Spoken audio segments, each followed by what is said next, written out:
Welcome to another episode of the Creative Differences Podcast. I am Dallas, and I just want to say not enough of you are watching Southside. I'm Gabby, and I'm mourning the loss of Brooklyn Nine-Nine this year.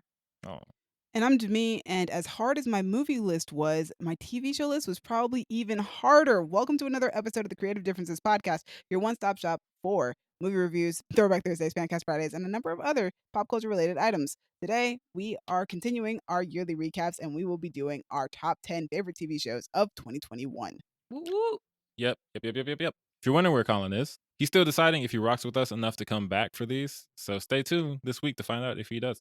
Spoiler alert, he's not. Anyway, let's talk about the formatting of this episode. And what we typically do here, if you haven't heard a top 5 or if you haven't heard one of our yearly recaps, is we will go round by round, number 10, number 9, number 8, so on and so forth, and we will name off our favorite TV shows of the year. If that TV show is higher on somebody else's list, they will call skip, and we will wait until it reaches its highest point on somebody's list before talking about it.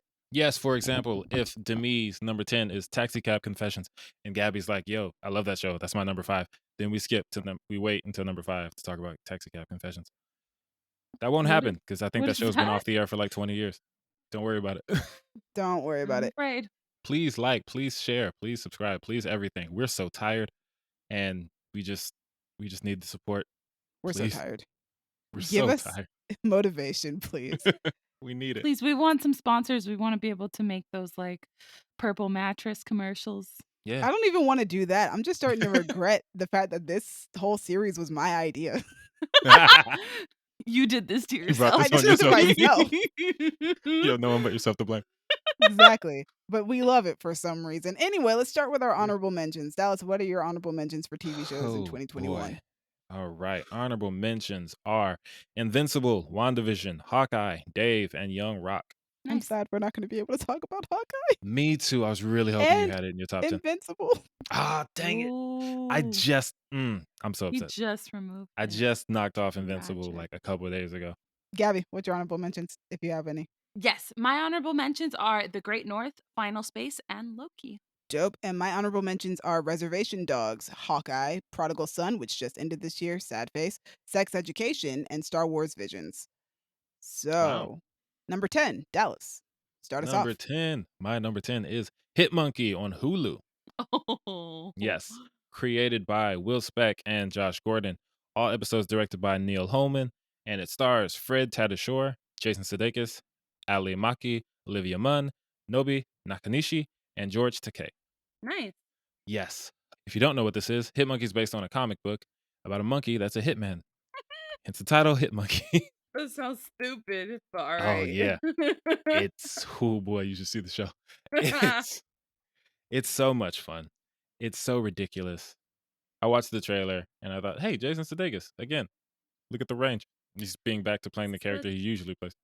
Such range. Wow. Such range. I've read absolutely exactly one comic book that has Hitmonkey in it, and it was because it was a Spider-Man and Deadpool comic. They were teaming up, and Deadpool was being hunted by Hitmonkey. What?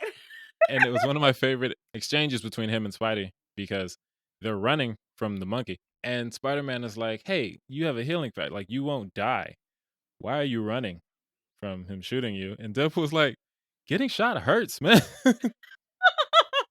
So, like, I'll heal, but I'm still going to feel it. It hurts. I don't want to get shot. It's absolutely It's such true. He's right. yeah, He should say it. it's such a simple answer. I just But, got like a needle shot for the booster, and that's enough of a shot. right? Can only But- imagine a bullet. Exactly. But yeah, it's a fun show. It's silly as all hell. We have these two characters. We have Bryce, who is Jason Sudeikis, who plays a kind of scumbag hitman. Oh yeah, we're doing spoilers for the shows. So spoiler alert. Whoop. This happens in episode 1, so it's not much of a spoiler. Bryce dies. Yeah. And he is a ghost for most of the show, and he's following Hitmonkey around because he has this ghostly tether to him. And it's this odd couple situation where Fred Tatasciore, who's doing the monkey noises, he's a great voice actor. Monkey can understand Bryce because they have a connection, and Bryce can understand Monkey. But other than that, Monkey doesn't understand people, obviously. So people are talking, and then Bryce is kind of like translating to Monkey, but through his own brand of sarcasm, cynicism, and just being annoying. And they have these moments. Is that how Hitmonkey works? is like he's tethered to this hitman? I've never seen a ghost in the Hitmonkey, but I've never read a Hitmonkey comic, just the Okay. ones that he's popped up in. But also, I think the one this is based on was written by Daniel Way, which I really like. He writes Deadpool comics. He has before, and he wrote the Deadpool game. That's really dope. Okay. But anyway, there are these great moments with Bryce teaching Monkey through his own perspective. So they have to go to a casino, and Monkey goes, "Hoo hoo," and he says, "What's a casino? Are you kidding me? It's like the happiest place on earth had a baby with the saddest place." And I thought, I've never thought of that, but that's perfect description It's of a not casino. wrong. Like, yeah, It's not a wrong. happy place on earth. And then obviously Bryce kills people for money, but Monkey is a monkey, so he doesn't know money. And then he tries to explain the concept of currency to him, and he's like, okay, he says, so you know how sometimes another monkey has something you want, like a banana or a bunch of cocaine? He says, well, money is how you get them to give it to you. You get that kind of silly stuff, but then you also get moments of seriousness. Like episode 8 has a lot of real stuff. They show Bryce and his upbringing, how he became him. There's a line that he says earlier in the season when Monkey's first, starts being Hit Monkey, before he's a ghost. And he's going to pick up his gun and he says, hey, man, if you pick up a gun in anger, you'll never put it down. And I like that line. And it comes back later in episode 8 in a flashback. Yeah, it's just really good. There's a scene in which Monkey comes across another tribe of monkeys and helps them fight against this bully tribe. And it made me realize why I like Monkey so much, because he's just like Samurai Jack. He's like this stoic warrior who's noble and, just wants the best for people around him. He just has to be tethered to this Jason Sudeikis. I love Jason Sudeikis. But yeah, the action is great. I came for the jokes, but I was very impressed by a lot of the fights, which is one of my favorite things. It's why I like movies like Hitman's Wife's Bodyguard and such. Yeah, it's a fun time. I recommend it if you like violence and really silly humor. And it's super violent, by the way. Like, this is technically a Marvel property, but it's easy to forget that because they are cutting people up. Dope show. That's my number 10. Enjoy. Gabby, what's your number 10? My number 10 is The Witcher. Skip. All right. Hey, we're skipping. Nice to see it. My number 10 is Shadow and Bone, which I know is Ooh, only on my list. I meant to see that and then I It's didn't. amazing. Developed by Eric Heiserer. Heiserer. I have no idea how to pronounce this last name. Listen, it ends with 2 ERs, okay? I don't know. Oh, wow. Yeah. All right. Anyway, it stars Jessie May Lee, Ben Barnes, Archie Reno, Freddie Carter, Amita Suman, and Kit Young. It's a really good fantasy show. I was not anticipating falling in love with it as much as I did. It's got a really cool story. Ben Barnes being toxic as hell throughout the entirety of the show, and he's really good at that, as we saw on The Punisher. Gabby, don't. Am I, is I Ben know what you're Barnes gonna say. What are you going to say, Gabby? Please ask the question for the people. is he playing his signature sexy villain? Yes, yes, he is. But Yes! you're not supposed to know he's a villain until like episode 7 or 8 or something like that. But like, it's obvious this man's a villain. His title is people call him the Darkling. How am I not supposed to think you're evil off the jump? Yeah. Listen, he Like, played one nice guy in Prince Caspian, was like, "That's enough. I'm gonna be and a I was sexy villain from I now was in love forever." with Caspian. I was You're gonna be like, "If hot, why bad?" Nope, that's not how I feel about Ben Barnes characters, unfortunately. Because they are honestly so bad. I'm like, no, you're hot, but please stay over there. I don't want you anywhere near me. You're If an hot, awful why bad? human being. Yeah, oh my goodness. But no, I love this show so much. It's on Netflix for anybody who wants to look for it. There's magic, there's a bunch of fantasy stuff. There's a white deer elk thing, which seems to be common recently in shows. I'll get back to that later with a different show that is not a fantasy show.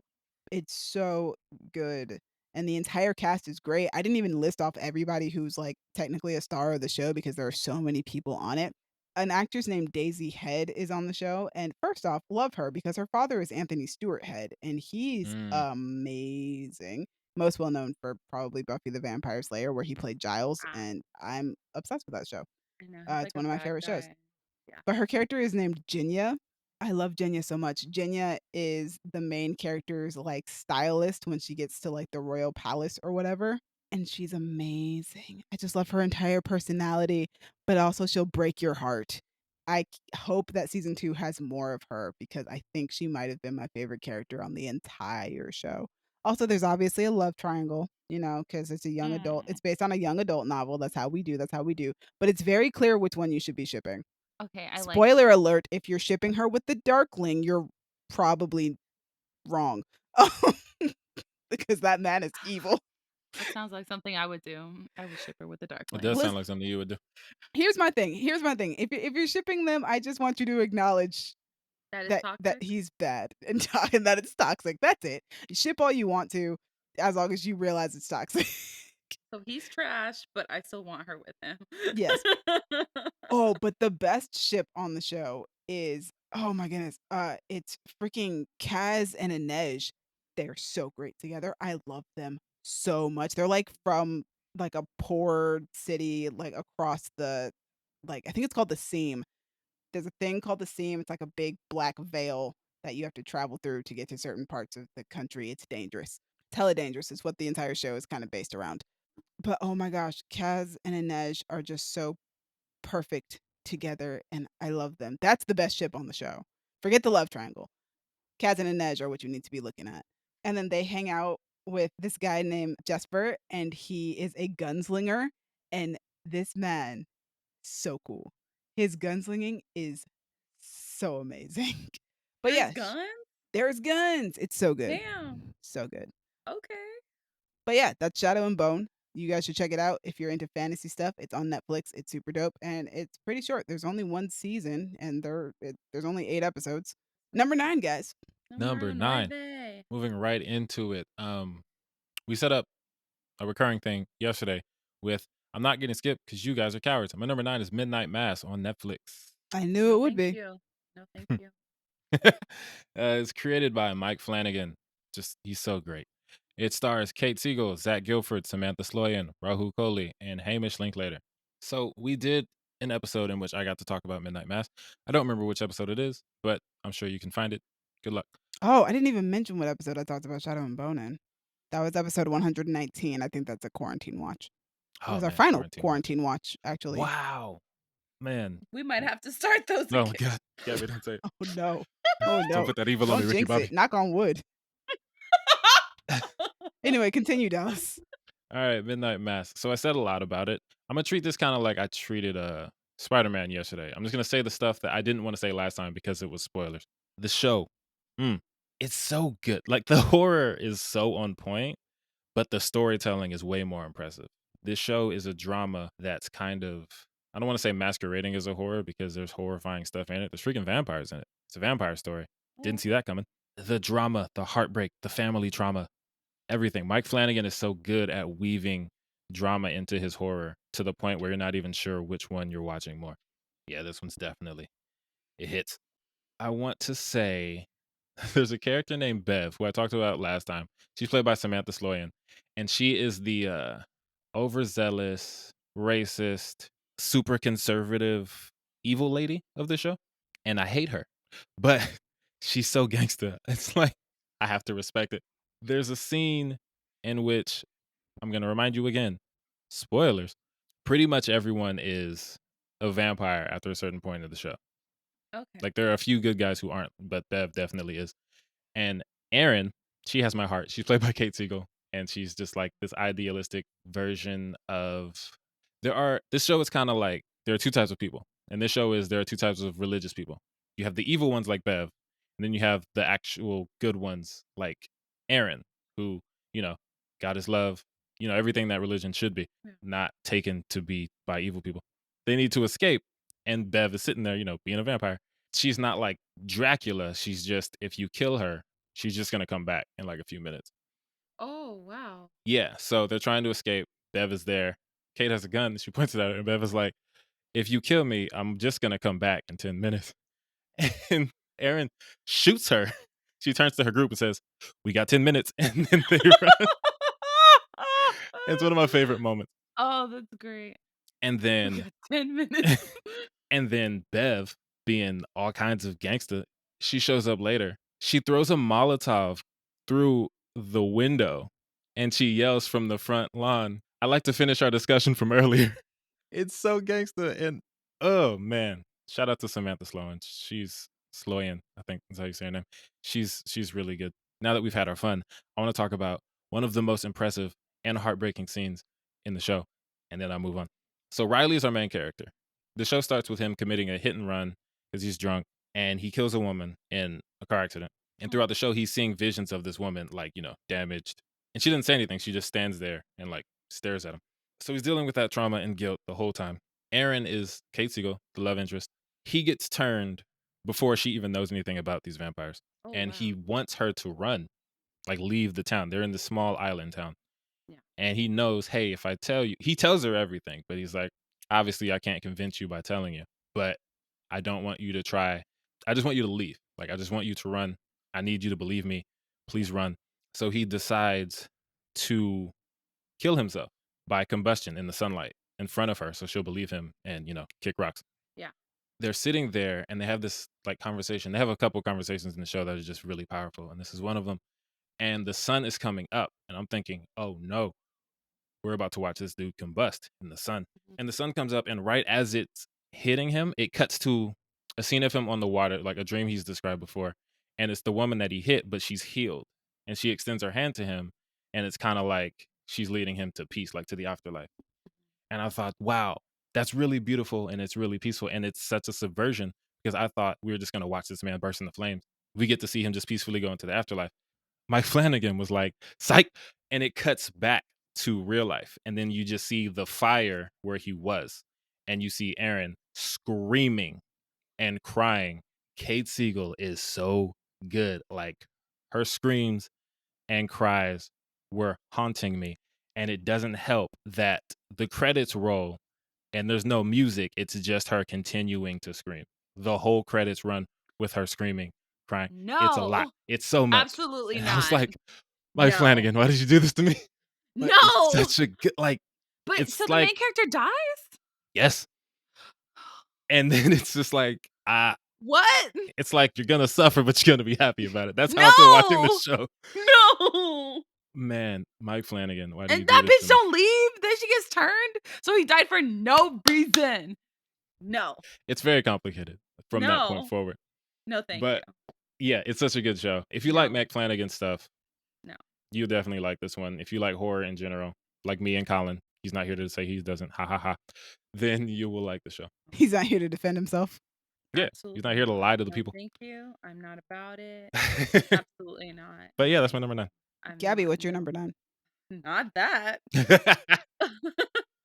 Okay, so my number 9, I feel like I'm gonna get skipped. The Falcon and the Winter Soldier. No. No skips for me. Oh, no skips. Damn. Okay, it's a good thing I pulled it up then. No skippies. So, The Falcon and the Winter Soldier, created by Malcolm Spellman, based on Marvel Comics, starring Anthony Mackie, Sebastian Stan, Wyatt Russell, Aaron Kellyman, Danny Ramirez, George St. Pierre, and then a lot of other people, Emily Van Camp, Julia Louis-Dreyfus. Hella people come in. Yes. All right, listen. I love Chris Evans. Okay. Yes. We all knew somebody was going to take up the mantle. And I feel like Disney played it incredibly smart here by having a mini series before Captain America 4. I feel like this was super smart because I feel like we needed time with the idea of a new Cap. Yeah, this is a good transitional piece. Yeah, they literally created a mini series to transition us because that's what happened, right? The whole time people are like, well, he has it, but he's not, but he is, but he should be. But how do we feel? Like, He's black, kill him. yeah. But also there was a black Captain America, but also like, I just feel like this was really smart. And this movie, while I was really excited about Anthony Mackie being the new Captain America, I know a lot of people did need that transition. And I feel like it was done well. When you finally see him as Cap, you're like, yes! Like, I love that they explore, like, he's black and it's America and, like, what America's done to black people. And, it was a good, like, mix of complexity and, like, what does it mean to be a hero and what does the world mean now after the snap and everything. So I just feel like it was really well done. I didn't need convincing, but it like reinforced my excitement for Anthony Mackie taking the mantle. God, I just really liked it. And I like what they did with Sebastian Stan's character with the Winter Soldier and his like feeling like he needed to make up for past sins. It was really, really good. And it was like oddly, I mean, we knew it was gonna be dramatic, but I was just like surprised. And I just feel like Disney did a great job. And so that's why it's on my list. I I also agree. love Carly Morgenthau Yes. and her other super soldier friend whose name I can't think of, but he's played by Desmond Chiam, who is on With Love, and he's great on that show, and he's also great on The Falcon and the Winter Soldier. Also, we got our introduction to Elijah, which is what Yeah. I was super excited about. Oh, yes. Elijah and Isaiah Bradley. That's really what I Yeah. wanted. I loved the racial commentary used through the mantle of Captain America. Loved that more so than anything else on the show. That was like my favorite part of it. Oh, I guess it's my turn. Yeah. Oh yeah. Oh, my number 9 is probably my favorite superhero show of all time, My Hero Academia, Yeah. Nice. which I talked about in Not getting episode skipped. 119. Again, I think that was our final quarantine watch for television shows. Yeah, so the show was, I'm hoping to God I don't get any of these names incorrect. I'm naming off the Japanese actors because I watched season 5 with subs and not dubs. Like a So true Damn. weeb should. Okay. there was no access to dubs. So but yeah, so My Hero Academia, created by Kohei Hirokoshi, starring Daiki Yamashita, Nobuhiko Okamoto, Ayane Sakura, Kaito Ishikawa, Yuki Kaji, and Kenta Miyake, and a number of other actors because there are so many characters on the show. My Hero Academia, probably my favorite superhero show of all time. I love this show. I just started watching this show literally in 2021. I watched all 4 seasons just in time to watch season 5, which was the newest season. And I liked it a lot. Loved it even. I especially loved the first arc of the season, which was Class 1A and Class 1B, kind of competing against each other for their classes. The last arc of the show was pretty interesting too, with the League of Villains. I love this show. It is, in my opinion, probably the most wholehearted, genuine version of superheroism that you will ever see. It's just so good. The writing is so good. The characters are great. And even if Izuku Midoriya, who is the main character, is not my favorite character on the show, he's still such a likable guy. He doesn't have to be my favorite. He's just such a great guy, though, that I just don't want anything bad to happen to him. And I'm interested in following his journey. Is that Deku? Yep, Deku. Okay. Yeah. That's his superhero name. But I also love Todoroki. Colin would say I'm basic for loving Todoroki, but I don't care. Ah. I love Momo Yaoyorozu. Miria Tokita is one of my favorite characters. All Might is amazing. All Might is what I would want to see in a Superman movie. Mm, I love him so much because like his motto is you have to save the world while smiling or something like that. It's not his motto, but it's like it's his general like way of doing things. That's how he saves right. the world. He does it with a smile on his face no matter what because that's how he lets people know that they're safe and that he's going to help them is Nice. by smiling. And I'm just like this is what I need from Superman. I love All Might and his catchphrase is actually I am here. It's he's so great. I love him. I love him so much. I love All Might. I just love all these characters so much, and I have such a great time watching the show, and it's so fun watching high schoolers learn how to be superheroes. It's great. It's fantastic, and I highly recommend My Hero Academia to anybody. You don't have to be into anime at all. It's just a really good superhero show in general. If that's your thing, check out My Hero Academia. It has 5 seasons. I've literally rewatched every season except for season 5 already, and I've only been watching that show for less than a year. Did you get to that rabbit lady? I did. I don't remember her. She's Okay. literally just, like, not even an important character. That's so weird. Like she's Rabbit lady? everywhere. There's a chick who has like she has a white costume and I think like white bunny ears. Oh, And I think she's does black. has our friend done a cosplay Yes, for it? Ani. Shout out to Ani. Okay. Nega Bay cosplay on Instagram. Yeah. She's dope. Yeah, She check her out. cosplayed whatever this character's name is. I'm sorry, I Mhm. don't know it. I don't watch the show. We on that number 8. 8. Yes, we are number 8. Number 8. My number 8 is Mythic Quest on Apple TV Plus. Yo, Skip. I figured. I was actually I don't know with you because I don't know when you finish shows. So I didn't know if you Yeah, had I gotten know. through I'm it so yet. sorry. That's fine. But yeah, Nice. All right. What's your number 8? my number 8 is Blind Spotting. Skip. Haha, Skip. Skip. Cool. So my number we're back to me already, Jesus Christ. My number 8 is Arcane, which me and Colin talked about in episode 151. Eric is watching that. It's amazing. It's fantastic. It is created by Christian Link and Alex Yee, and it stars Haley Steinfeld, Kevin Alejandro, Jason Spizik, Harry Lloyd. I'm hoping I don't mispronounce this woman's name because she plays my favorite character, but I also did not look up how to pronounce any of these names. Sorry. Tox Olagundoye, Katie Leung, and Remy Hee. Arcane is great. It's based off of the League of Legends video games. I've never played those video games at all. I don't care to. But the story of the show, The show is just so good. The story is great. I was hooked from episode 1. The animation is incredible. Like, if Spider-Man Into the Spider-Verse is my favorite animated anything ever, like, if that's my favorite form of animation, Arcane is probably in second place. Nice. Somebody tweeted about how Arcane probably couldn't exist in the way that it does without Spider-Man Into the Spider-Verse, because they do switch up art style sometimes. They have a fight scene in, like, episode 8, 7 or 8, and it switches art styles all of a sudden, and it's one of the dopest fight scenes I've ever seen between, Nice. Echo and Jinx.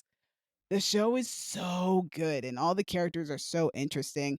Haley Steinfeld plays Vi, whose younger sister, Powder. They get separated at, like, a young age, and Powder kind of goes psychotic and is raised by the villain of the show. I love Jinx. I love her so much. She's a little sociopath, but I love her to bits. Before she went full crazy, my friend was like, "What is up with you?" And I was like, "I don't know. Listen, she's a small child. She needs help. She needs attention. Okay, she deserves good things.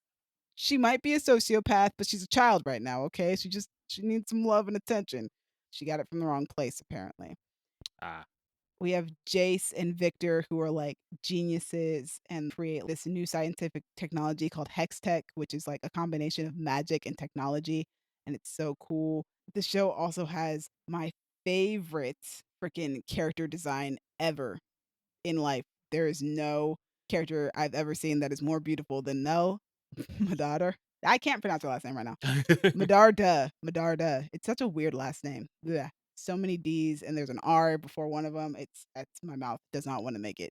But Mel is so pretty. I've never seen a cartoon character that I'm just like, whoa, that's like the most beautiful thing I've ever seen in my life.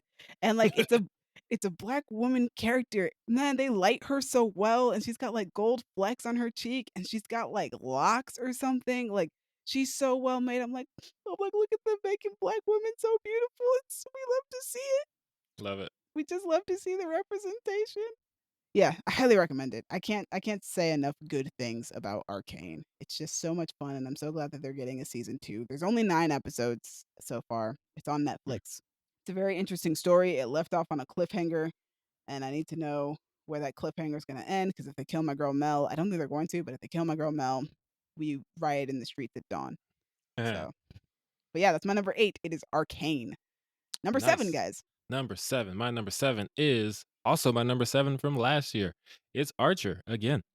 Archer is on FX and Hulu, because Hulu got FX because Hulu's dope. It is created by Adam Reed, stars H. John Benjamin, Judy Greer, Amber Nash, Chris Parnell, Adam Reed, Aisha Tyler, Lucky Yates, and the late, great Jessica Walter. So I'm not going to spend a whole lot of time, because Archer, it just finished its 12th season, and it basically just continues to do everything it has done well for a dozen seasons. It's hilarious, it's well written, but this season, it's also heartbreakingly poignant, because, as I said, the late great Jessica Walter passed away, and she did her recording for, I think, like 95% of the season before she passed. But the way that the season ends is, have either of you seen Archer before? No. Yes. So, Gabby, you know her character Mallory. She's like Archer's mom. This is how the show ends, like the season ends. Mallory leaves, and she leaves a farewell letter in her desk that Archer reads, and he kind of has a shaky voice. I feel like, because H. John Benjamin was like, basically their farewell to Jessica Walter. Yeah. It hurt. She says, "I thought it would be wise to make my own exit. It's time to pass the torch. Try not to burn yourselves with it." But then she says to Archer, "Wherever I am, I'll be watching you." And I was like, man.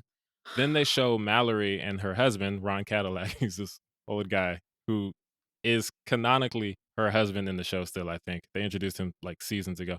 And they're on a beach holding hands. And then Ron says, "And how is my lady love?" And she says, "Infinitely better now." And it fades to a black screen that says, "In loving memory of Jessica Walter." That is already enough to like melt the coldest heart. But Ron Cadillac was voiced by Jessica Walter's real life husband, Ron Liebman, No. and he passed away in 2019. So how they did this is that they scoured 12 seasons of Ron and Mallory's dialogue to find the perfect lines to like cap off their story. So that's an exchange from an earlier episode somewhere in the show, and they placed it into this scene basically to make us all cry. And it's just such a beautiful way to send off Jessica Walter, who we all love. and I'm sorry I've made Gabby weep. I wasn't intending to. That's twice in 2 episodes? Man, we're killing it. Yeah, but it's so good, and it's a show that you don't expect this from because the show's never needed to do it before. The And show it's only never needs like sweet. It yeah, doesn't like the do show that. only needs to be funny.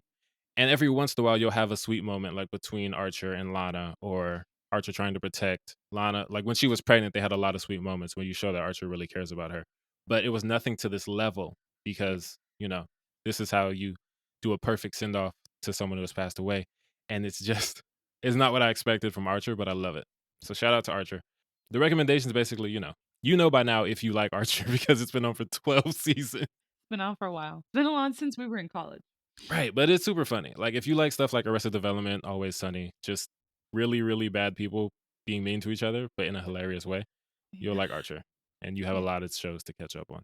So yeah, that's my number 7. I'm sorry, Gabby, for making you cry. Gabby, can you get through your number 7? Yeah, I'll be fine. Alrighty. Okay, so my number 7 is Only Murders in the Building. Skip. Alrighty then. I only spent forever trying to get you to watch that show. Yes, it's on my list, pretty high up. My number 7 is Schmigadoon. Hey, Yo.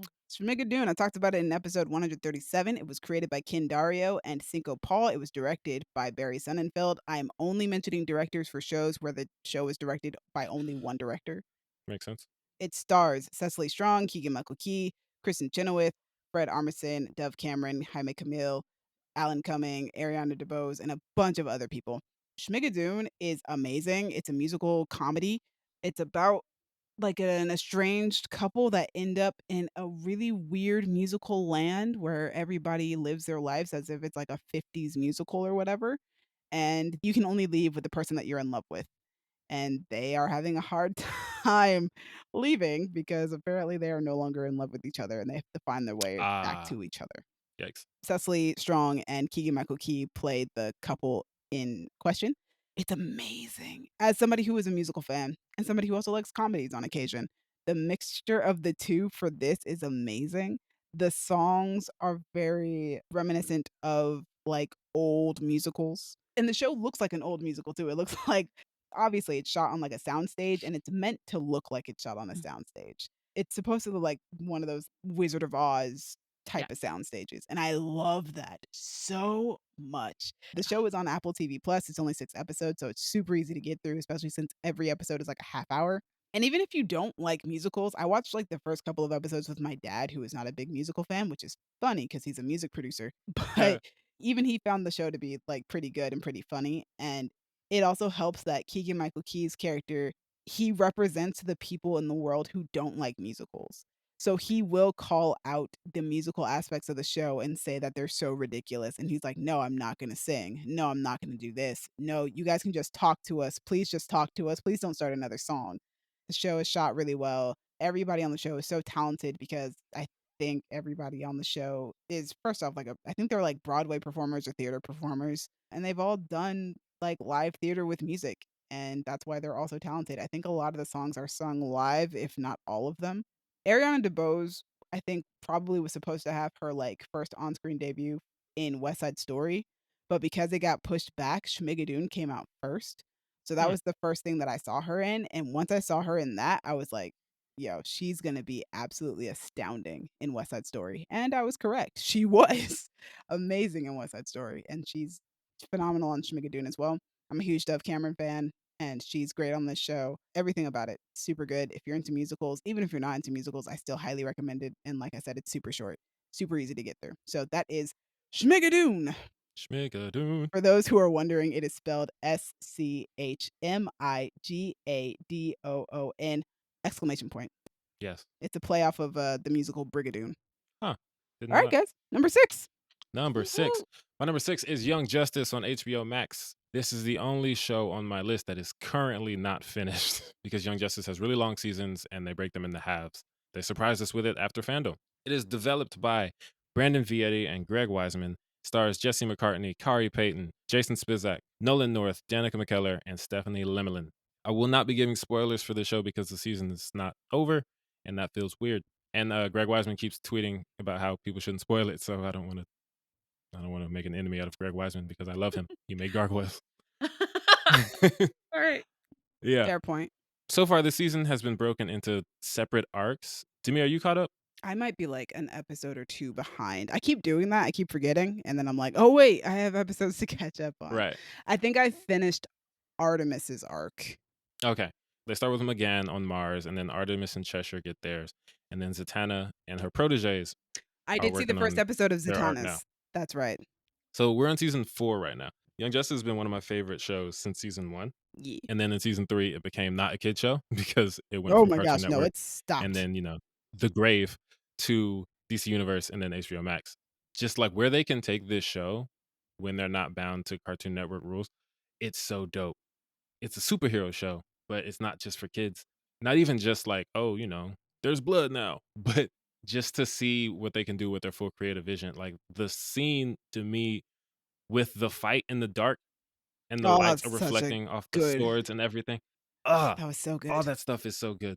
And the way that they use characters, like they have the full range of DC's roster. So we're getting characters like Lady Shiva and a dude who I am certain is Jason Todd, but they will not confirm it. It's I'm very also very certain that that uncertain. man is Jason Todd, and they just That will is not. 100% Jason Todd. But Damian Wayne is But on the show. He's just a baby. right. Also, one of my favorite little sassy clapbacks is when I think it's Cheshire. Cheshire is a villain turned anti-hero who left her daughter with her sister because she's like, I can't let her be like me. I'm a villain. She's Which is better off without fair. me. You Blah blah blah definitely blah blah don't blah. want that child Yeah, to end up like her. that whole thing that villains do sometimes. So she left her with Artemis. She goes to the League of, is it Assassins or Shadows in the show? I think it's the Shadows. You never know. The Shadows, and she's talking to Talia, Raja's fine ass daughter. Talia has baby Damian Wayne. Cheshire says something about Damian and how, he's going to come up with a bunch of murderers and blah, blah, blah. Mhm. And I can't remember exactly what Talia says. I wish I wrote it down, but it was something along the lines of like, at least I'm raising my kid. Basically, yeah, no. Cheshire was really talking out the side of her neck Right, and shouldn't have been because Talia came for her immediately after. She was not going right. to have her motherhood talked about in that way. She was like, I thought I heard somebody who abandoned their daughter say something.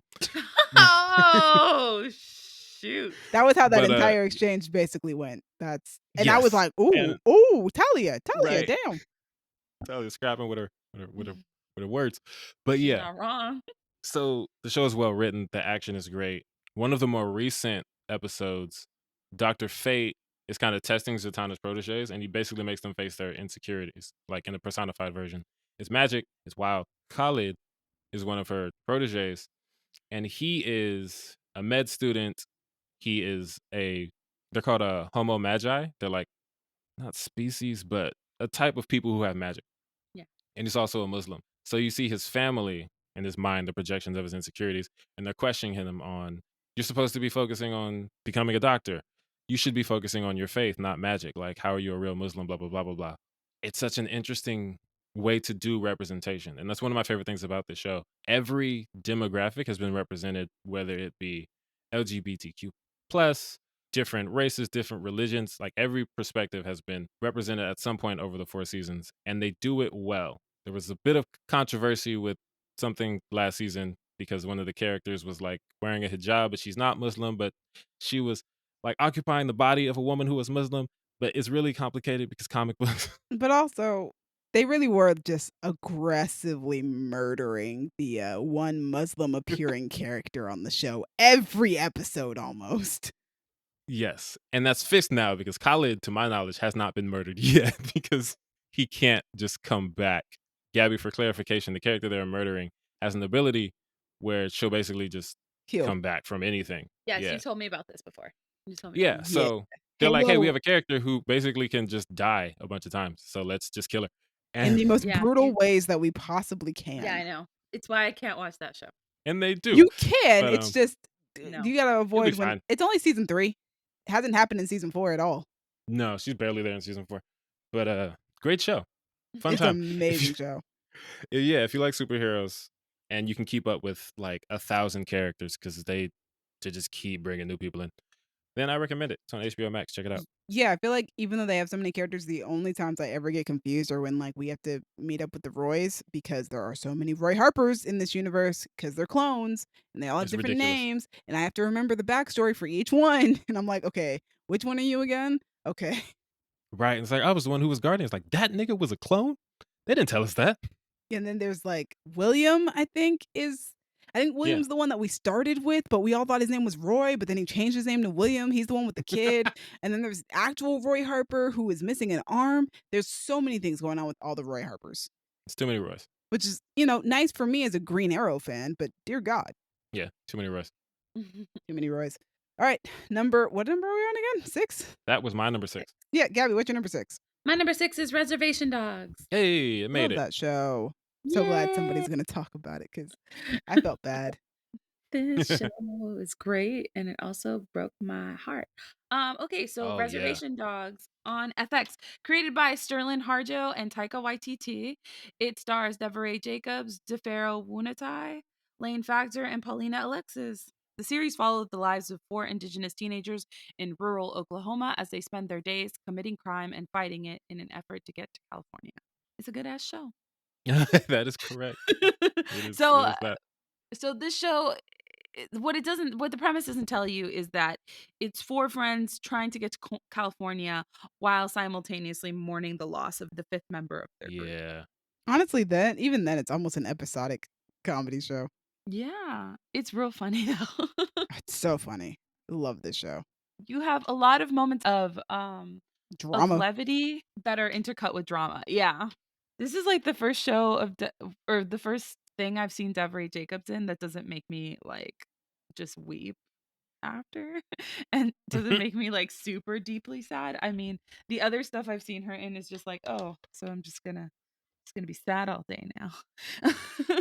And it has some of my favorite Native American actors in it outside of the 4 main characters. It has one of my favorite actresses from Letterkenny, Connie Etio Horn. I think that's how you pronounce it.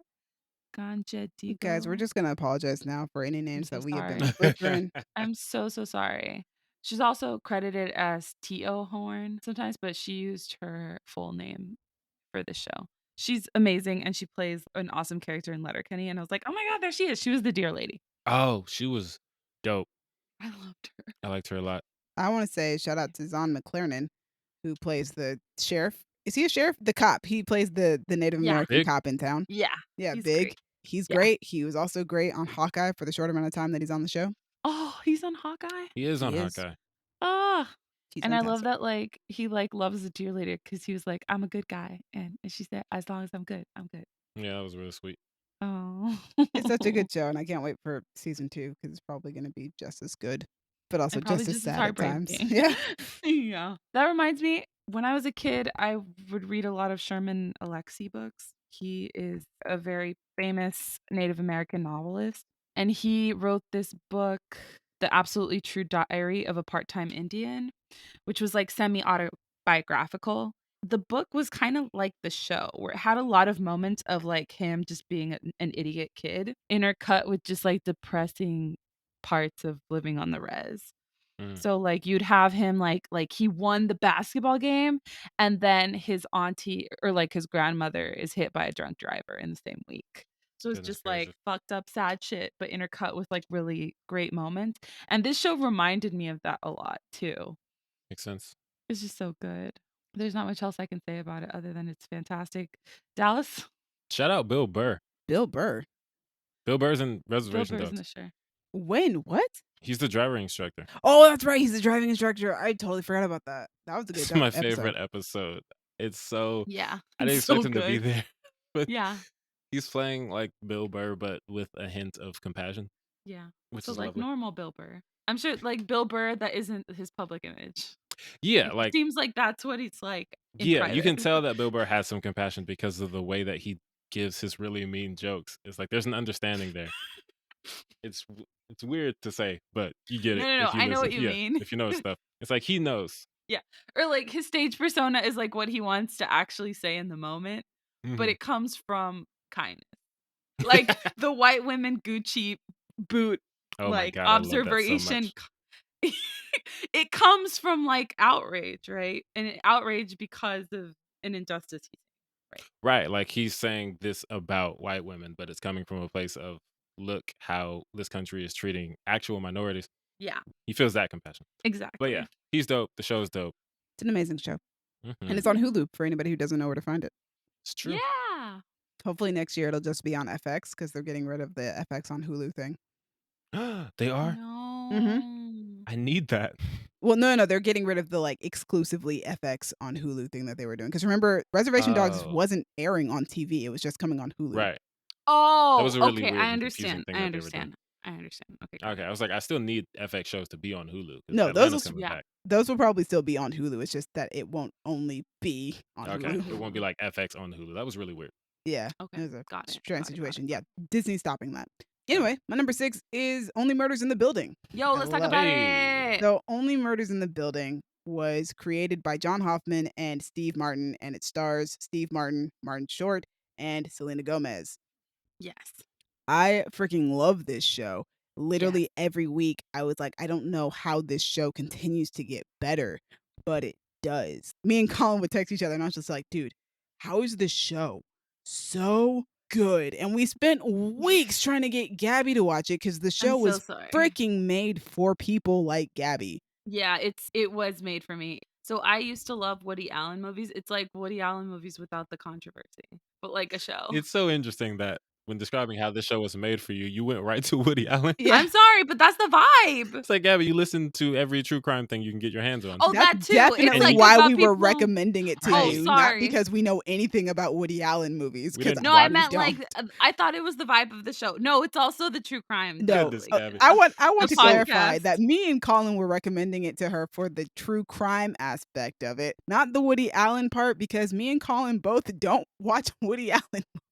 That's fair. But like That's that so- that vibe of it was like Also, something I would be into too. if Read it the room, does, Gabby.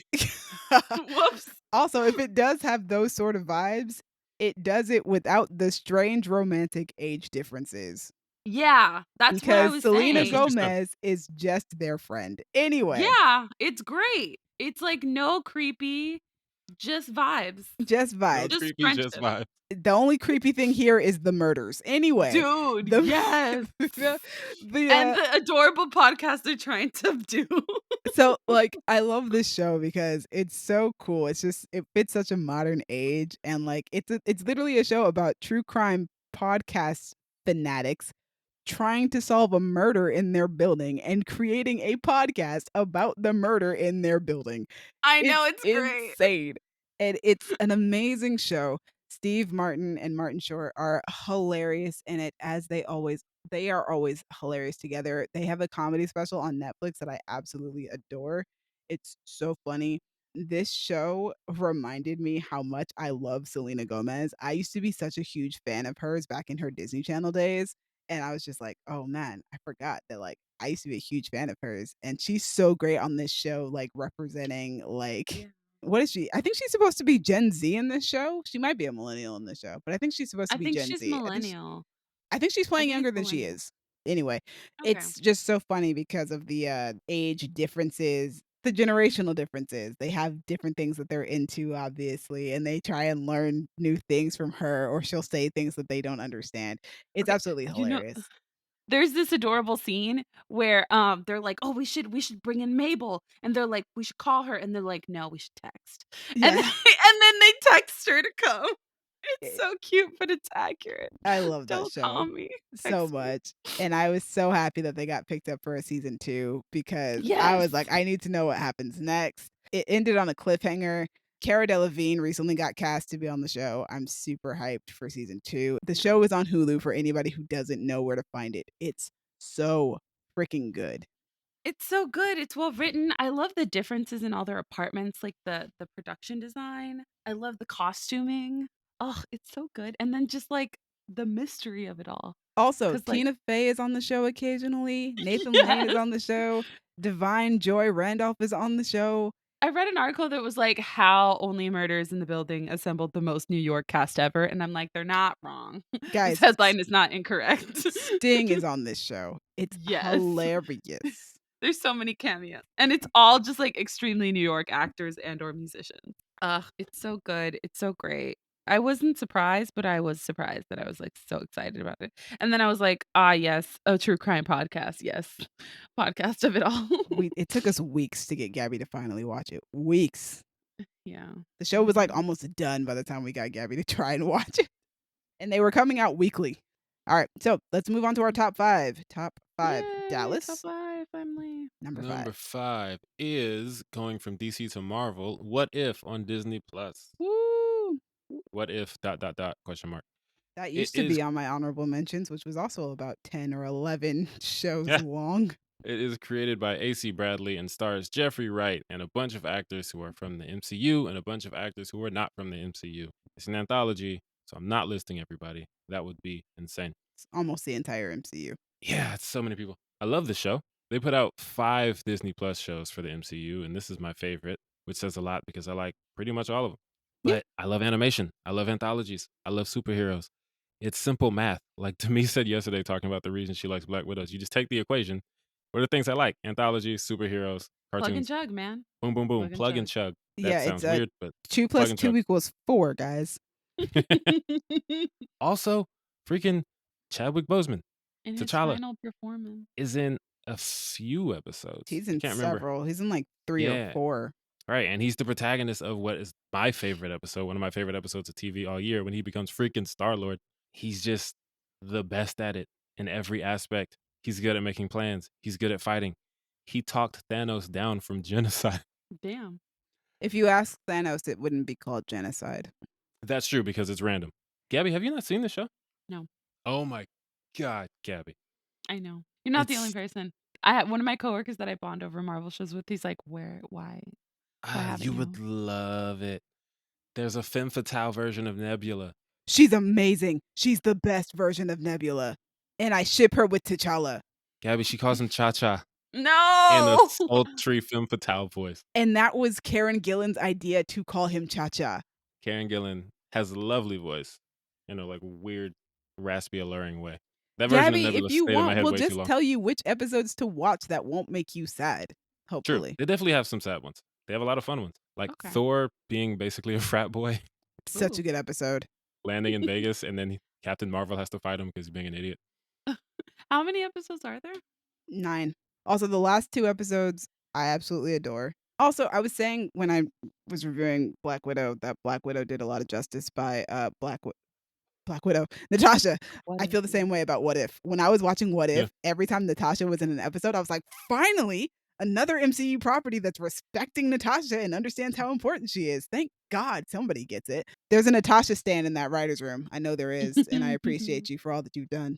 Was it Lake Bell doing her voice? Lake Bell was doing her voice, and shout out to her because she She's so good. really did a fantastic job of capturing the way that Scarlett does her intonations and stuff as the character. She does a great job. Poison Ivy. Poison is Ivy. Black Widow. Yes. Yeah. Lake Bell's so good. But yeah, there's just so many great things that the show gives. I guess I'll end with this. We knew the show was canon. They had told us that. But Whew, also, boy. the Doctor Strange episode, Oh my gosh. it hits so different after you've seen that teaser for Doctor Strange in the Multiverse of Madness. Like, oh, this is a thing that's happening. But Gabby, don't watch that episode because it's sad. No, there's no Okay, no thanks. hope at the end of that episode. It was just a bleak episode. Not at all. Oh no. Oh no, thanks. Man, that Doctor Strange teaser. It's one thing when you know it's canon. It's another thing when you see it actually affecting other things in the Right. main universe. Right. So now I'm just thinking, oh man, the things I want to see in live action from this show. There's so many, most of which I probably can't get because they're T'Challa centric. But Oh. it's a great show, and I'm really looking forward to seeing what they do with season 2. They can do anything because comic books are ridiculous and anything can happen, and that's the whole premise. So yeah, if you like Marvel, watch it, Gabby, but not the Doctor Strange one because the Doctor Strange one is like a Black Mirror episode. No, she Oh, probably no, doesn't want to thank you. watch. I can't handle that. The way I see it, she would not want to watch episode 3, episode 4, maybe episode 5. All right, what's your number 5, Gabby? My number 5 is Solar Opposites. Oh yeah. I have spoken about Solar Opposites at length on the show, but real quick, created by Justin Roiland and Mike McMahon, it features the voices of Justin Roiland, Thomas Middleditch, Sean Giambrone, and Mary Mack. I'm so sorry, Sean, Jambron, I don't know if that's actually how you pronounce your name. I apologize. And the premise centers around the family of aliens from better world who must take refuge in Middle America. They disagree on whether this is awful or awesome. A parallel storyline follows a society of humans shrunk by the replicant Yemulak and imprisoned in a terrarium known as the Wall, which is the best part of the show. If there was just a show that was just that, I would watch shit out of it. I've spoken at length about Solar Opposites. It's animated in the same style as Rick and Morty, and one of the creators is, I believe, Rick Yeah, in Rick Justin and Roiland. Morty. I think he's Rick and Morty. Wait, what? Doesn't Justin Roiland do both the voices?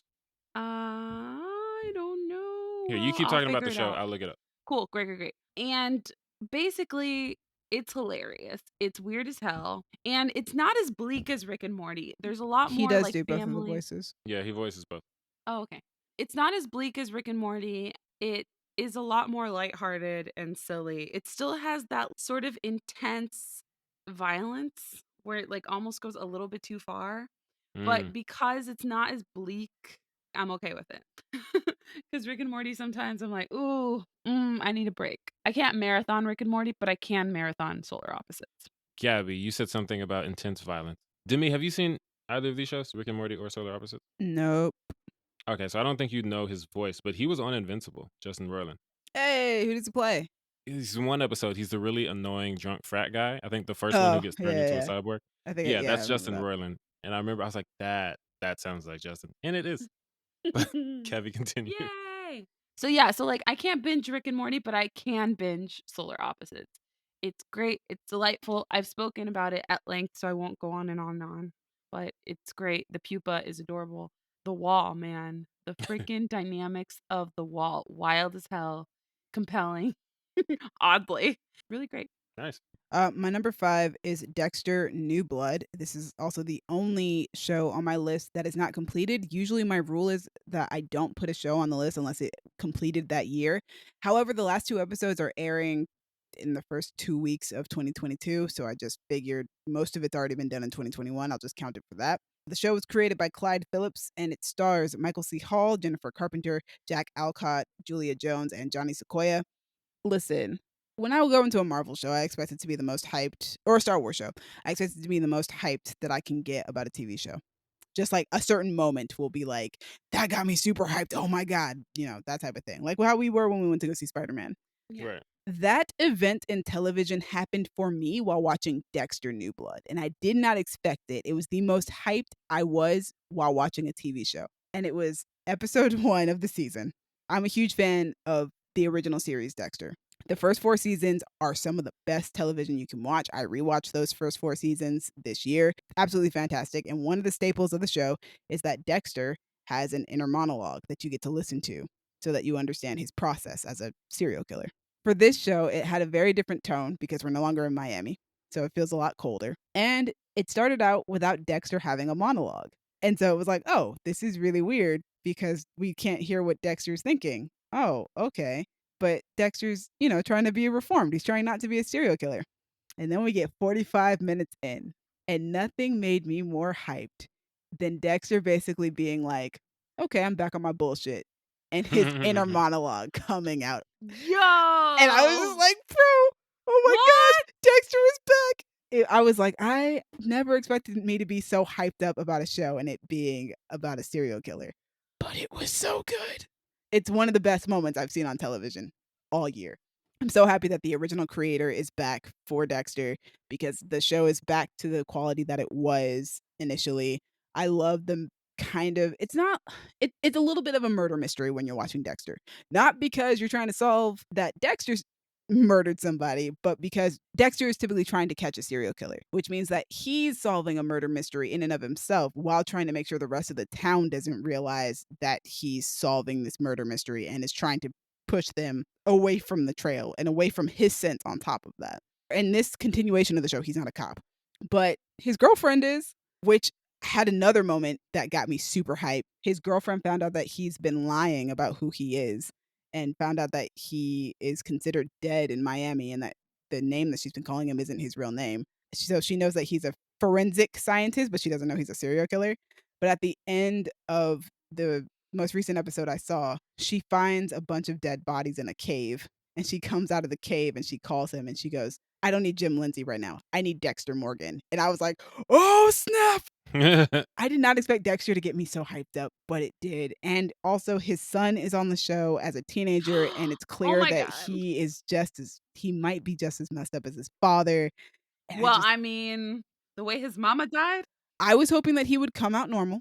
I was hoping that maybe he'd be okay and just have a serial killer father and technically a serial killer stepmother who raised him for most of his life, who he apparently Exactly. loves. But no, that didn't happen. But yes, Dexter New Blood. It's so good. It's such a fantastic show. I freaking love Dexter. Also, I can't believe he's a teenager. That He's a kid. teenager now, going to high school I and remember everything. when he was born.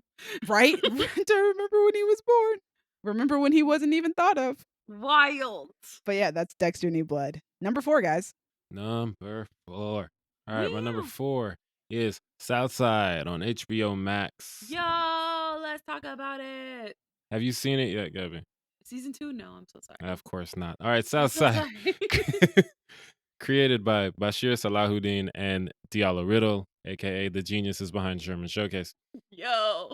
It stars Sultan Salahuddin, Kareem Young, Quincy Young, Sandra Russell, Bashir Salahuddin, and Diallo Riddle. The show is it's one of the funniest shows I've ever seen. I laugh constantly watching this show in so many different ways. Like the people of Chicago, the extras are hilarious. The dynamic between Bashir's character, Officer Goodnight, and his partner, Officer Turner. And in real life, they're married. But in the show, What? yeah, I the didn't cops know are that. married to each other. And in this show, they just have this ridiculous relationship where they're partners, but she has no respect for him. Yep. And he's so goofy and he's such a loser and he's always singing.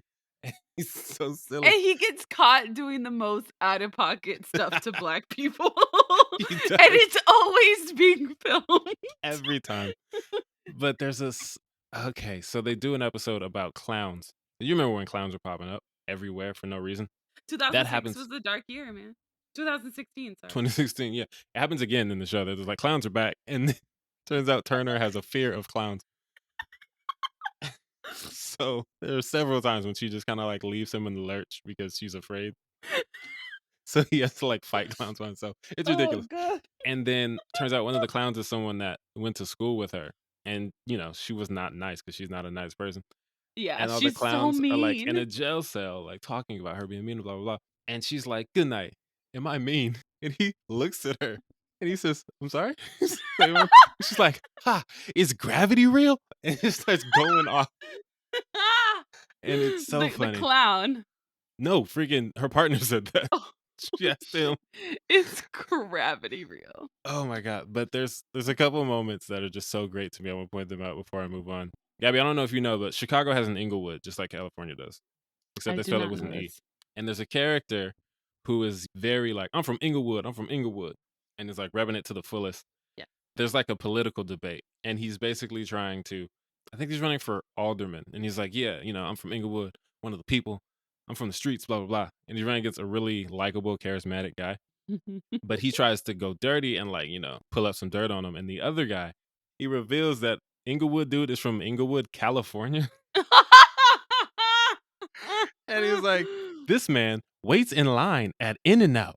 He goes to the beach, not to swim, just to sit there. Oh. And somebody off screen goes, "West Side?" And Inglewood dude like instinctively puts up the W. And then one of his campaign team is like, "This nigga's a blood." And it's just so silly. And then one of my favorite episodes. Gabby, have you seen Ferris Bueller's Day Off? Yes, I love that movie. Okay, so that movie, very important 80s movie, very important to Chicago. Yeah.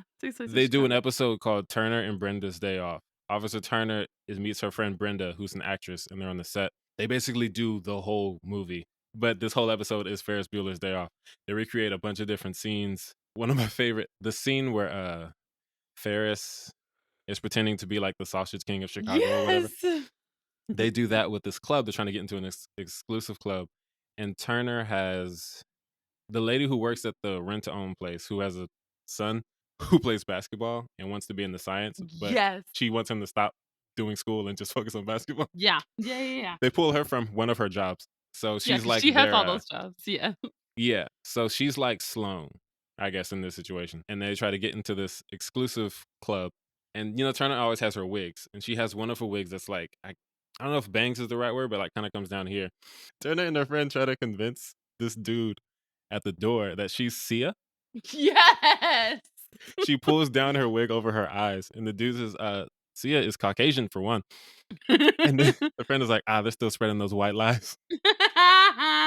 She said, it's all a part of our ruse, sir. It took us 6 years to find the most perfect, basic, average looking white lady.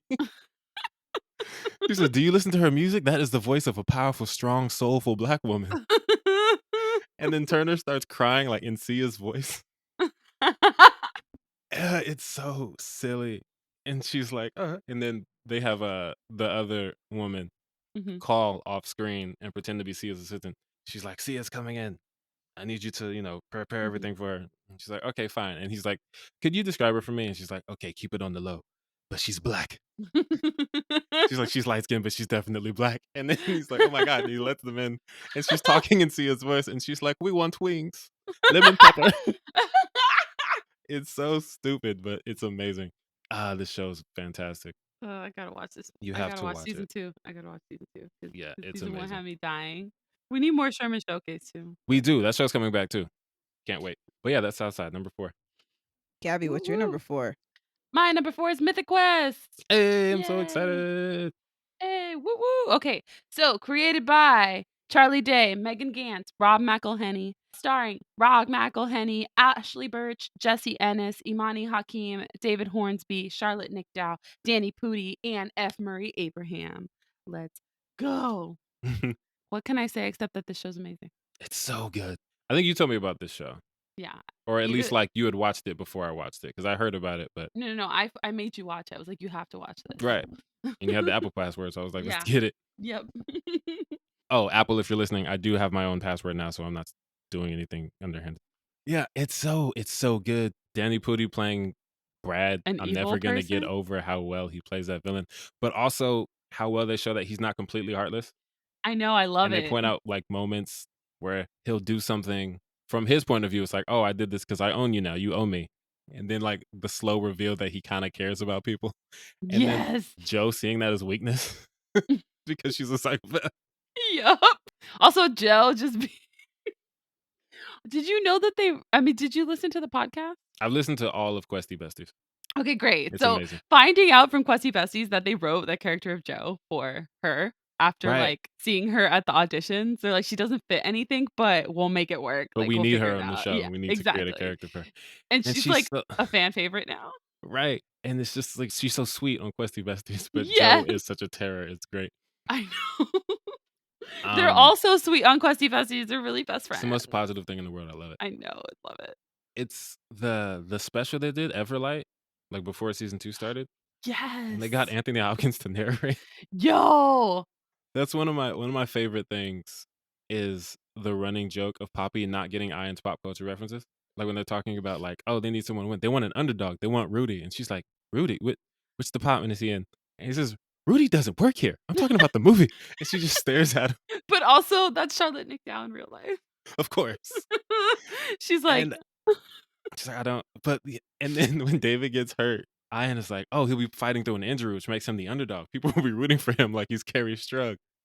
And Poppy's just like, yep, and just nods.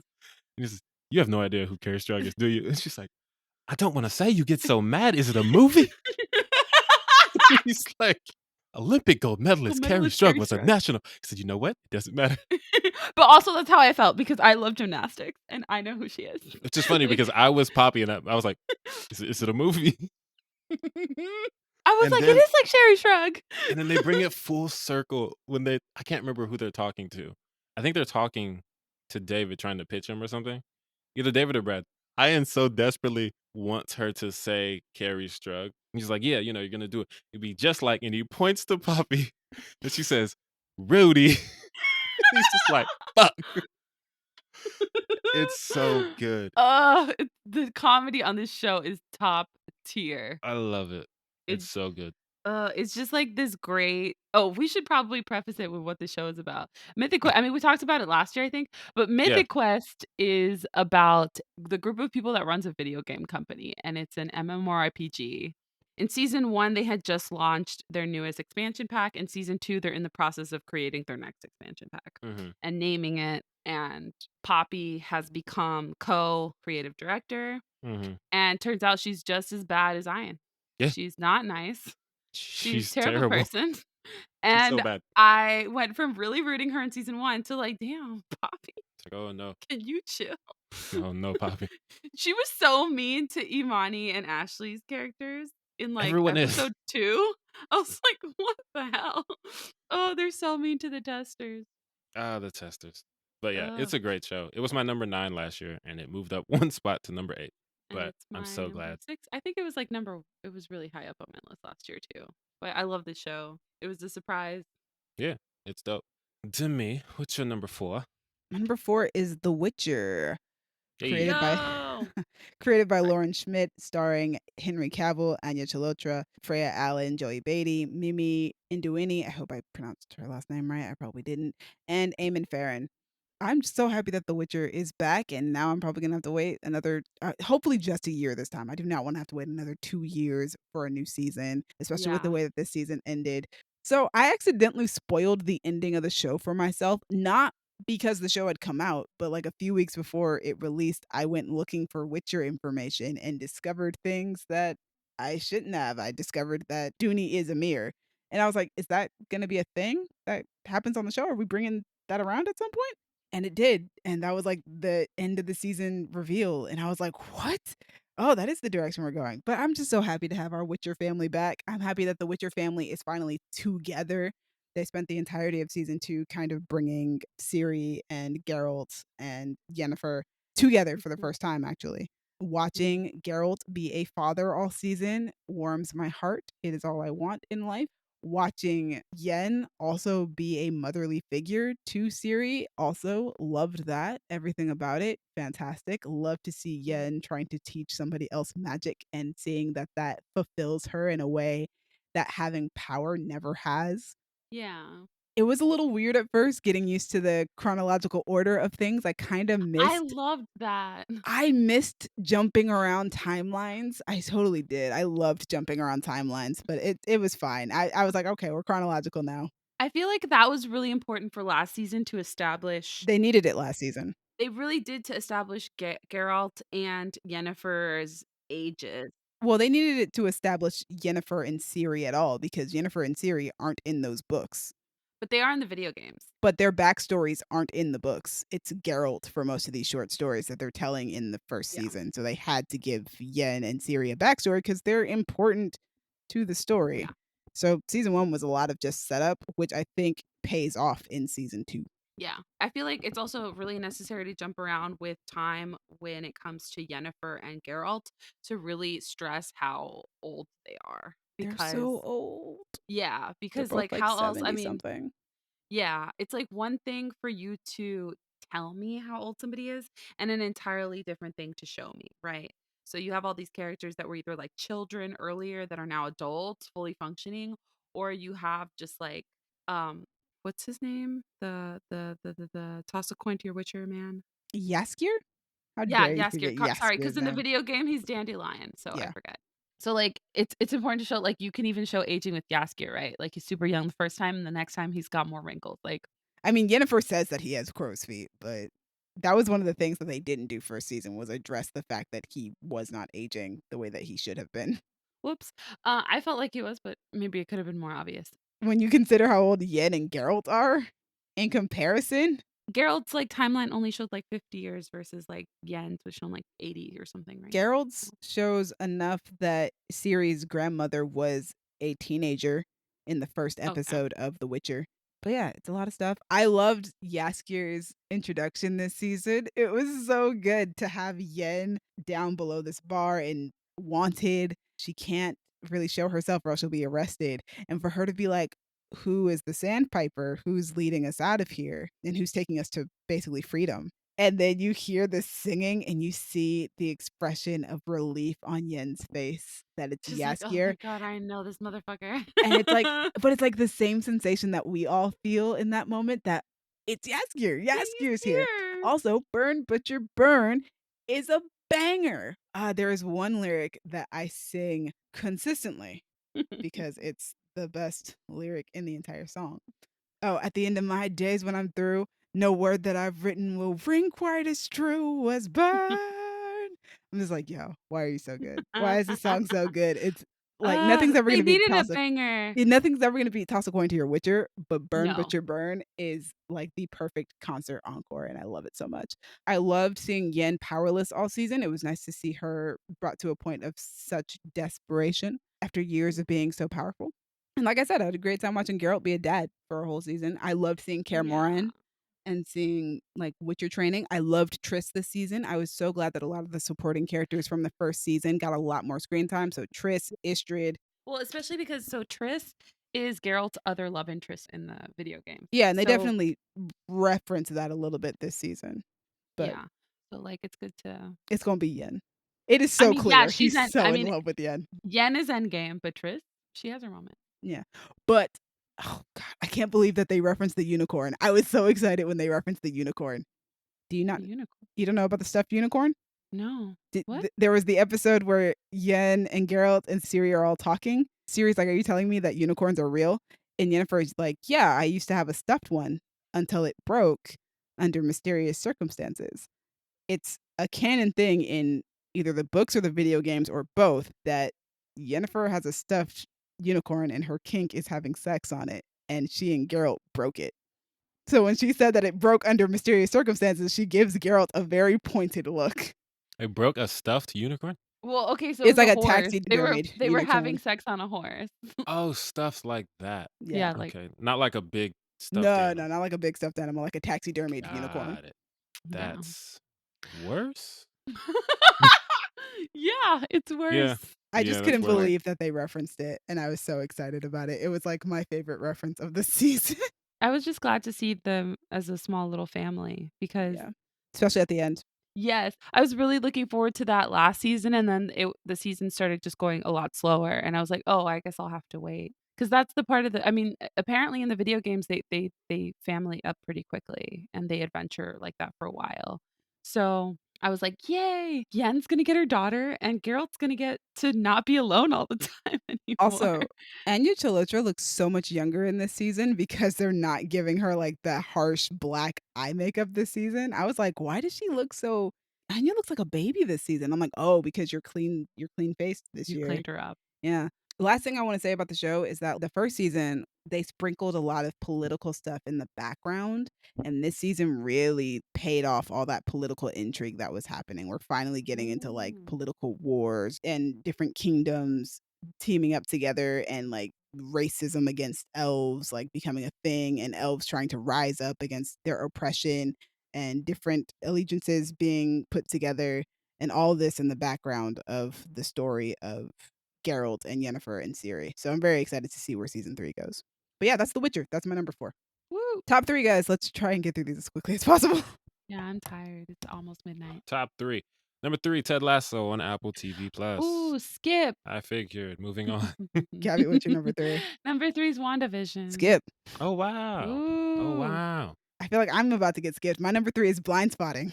Skip. Skip the whole round of number 3. No, we skipped the whole round on different ones. Yes. I love it. I'm Okay, not let's getting move on. skipped for number 2, though. Number 2, Dallas, what you got? I'm not either. My number 2 is Snowfall on FX and Hulu. It is created by the late, great John Singleton, Eric Amadio, and Dave Andron, and stars Damson Idris, Carter Hudson, Isaiah John, Melvin Gregg, a bunch of other dope people. This is one of my favorite shows, and I binged all 4 seasons this year. But I'm just talking about this season because that's how this works.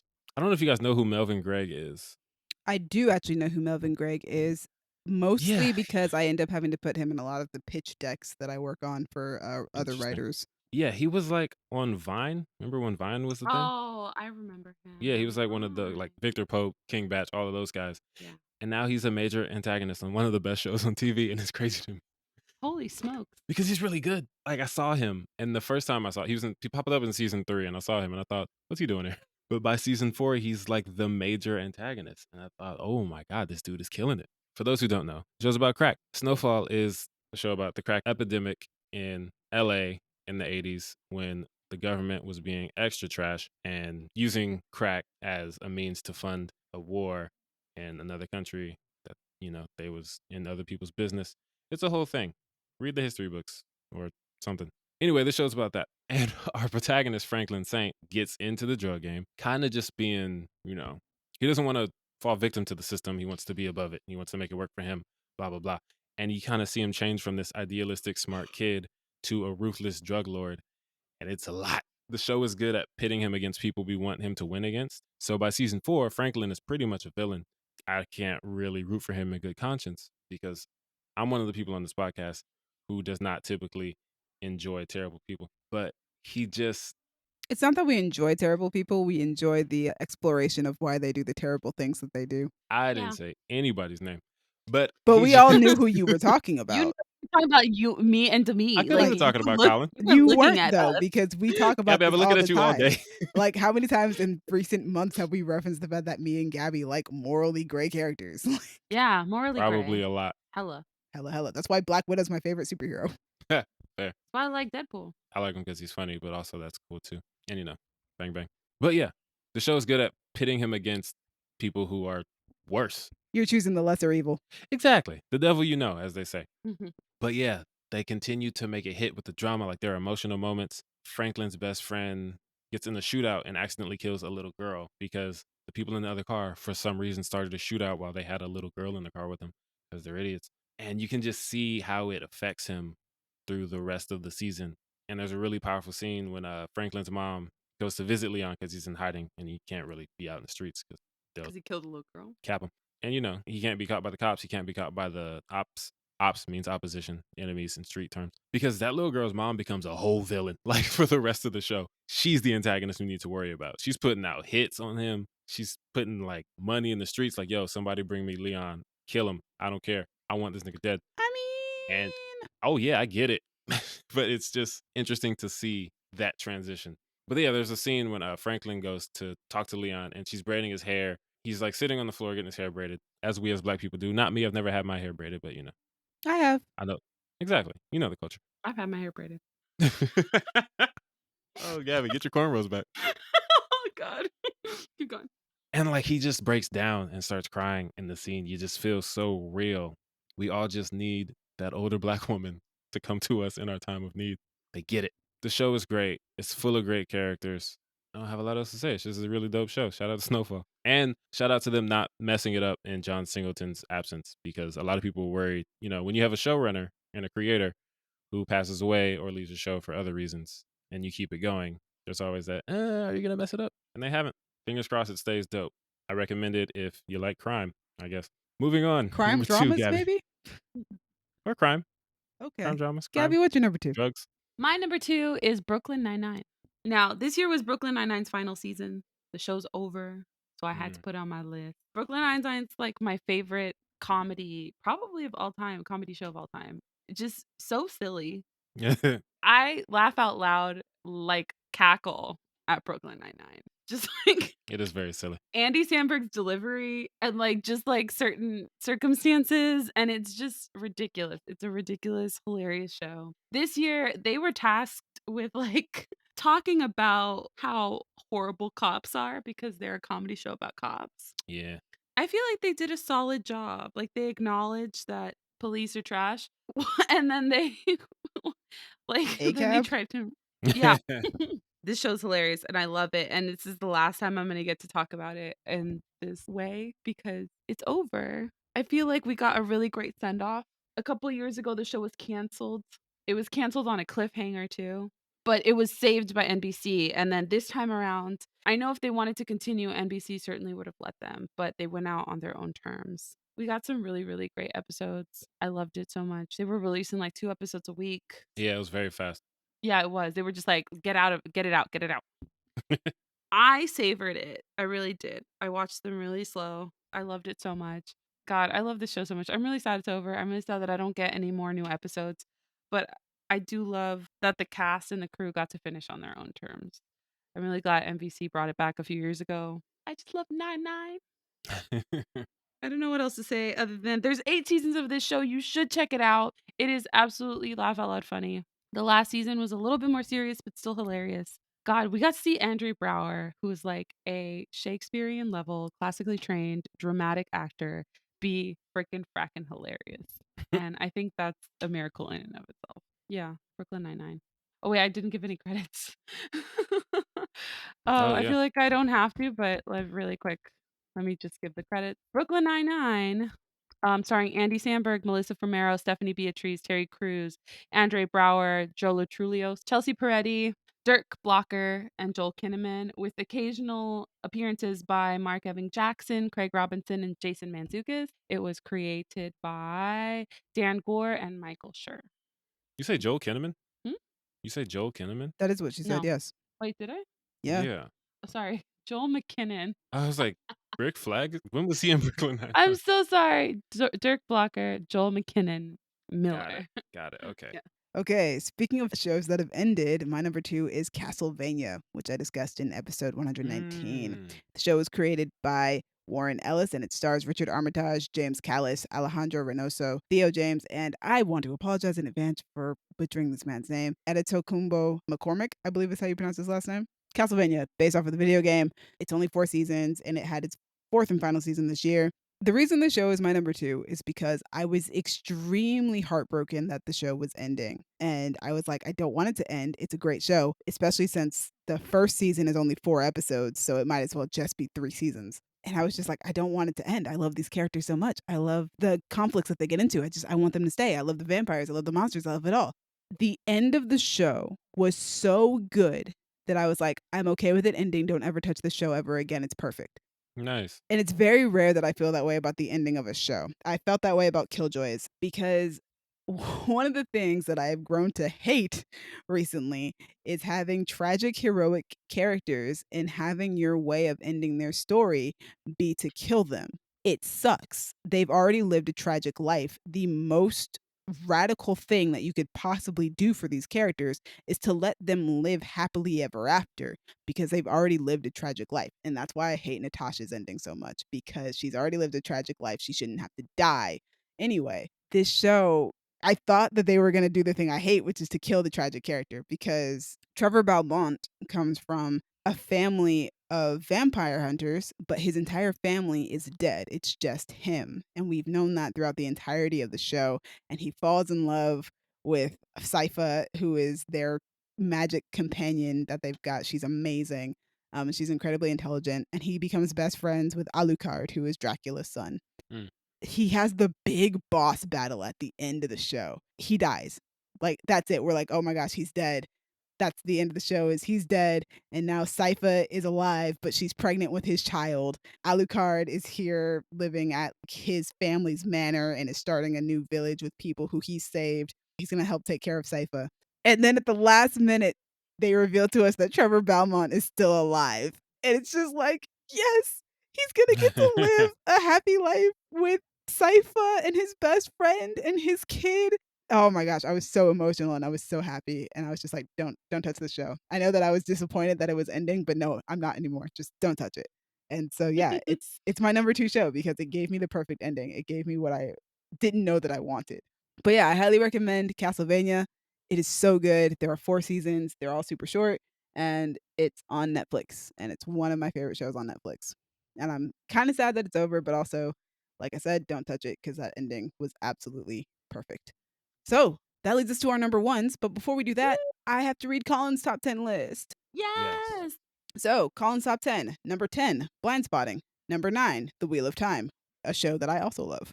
Number 8, What We Do in the Shadows. Number 7, Oh my The God. Expanse, which was also almost on my honorable mentions list.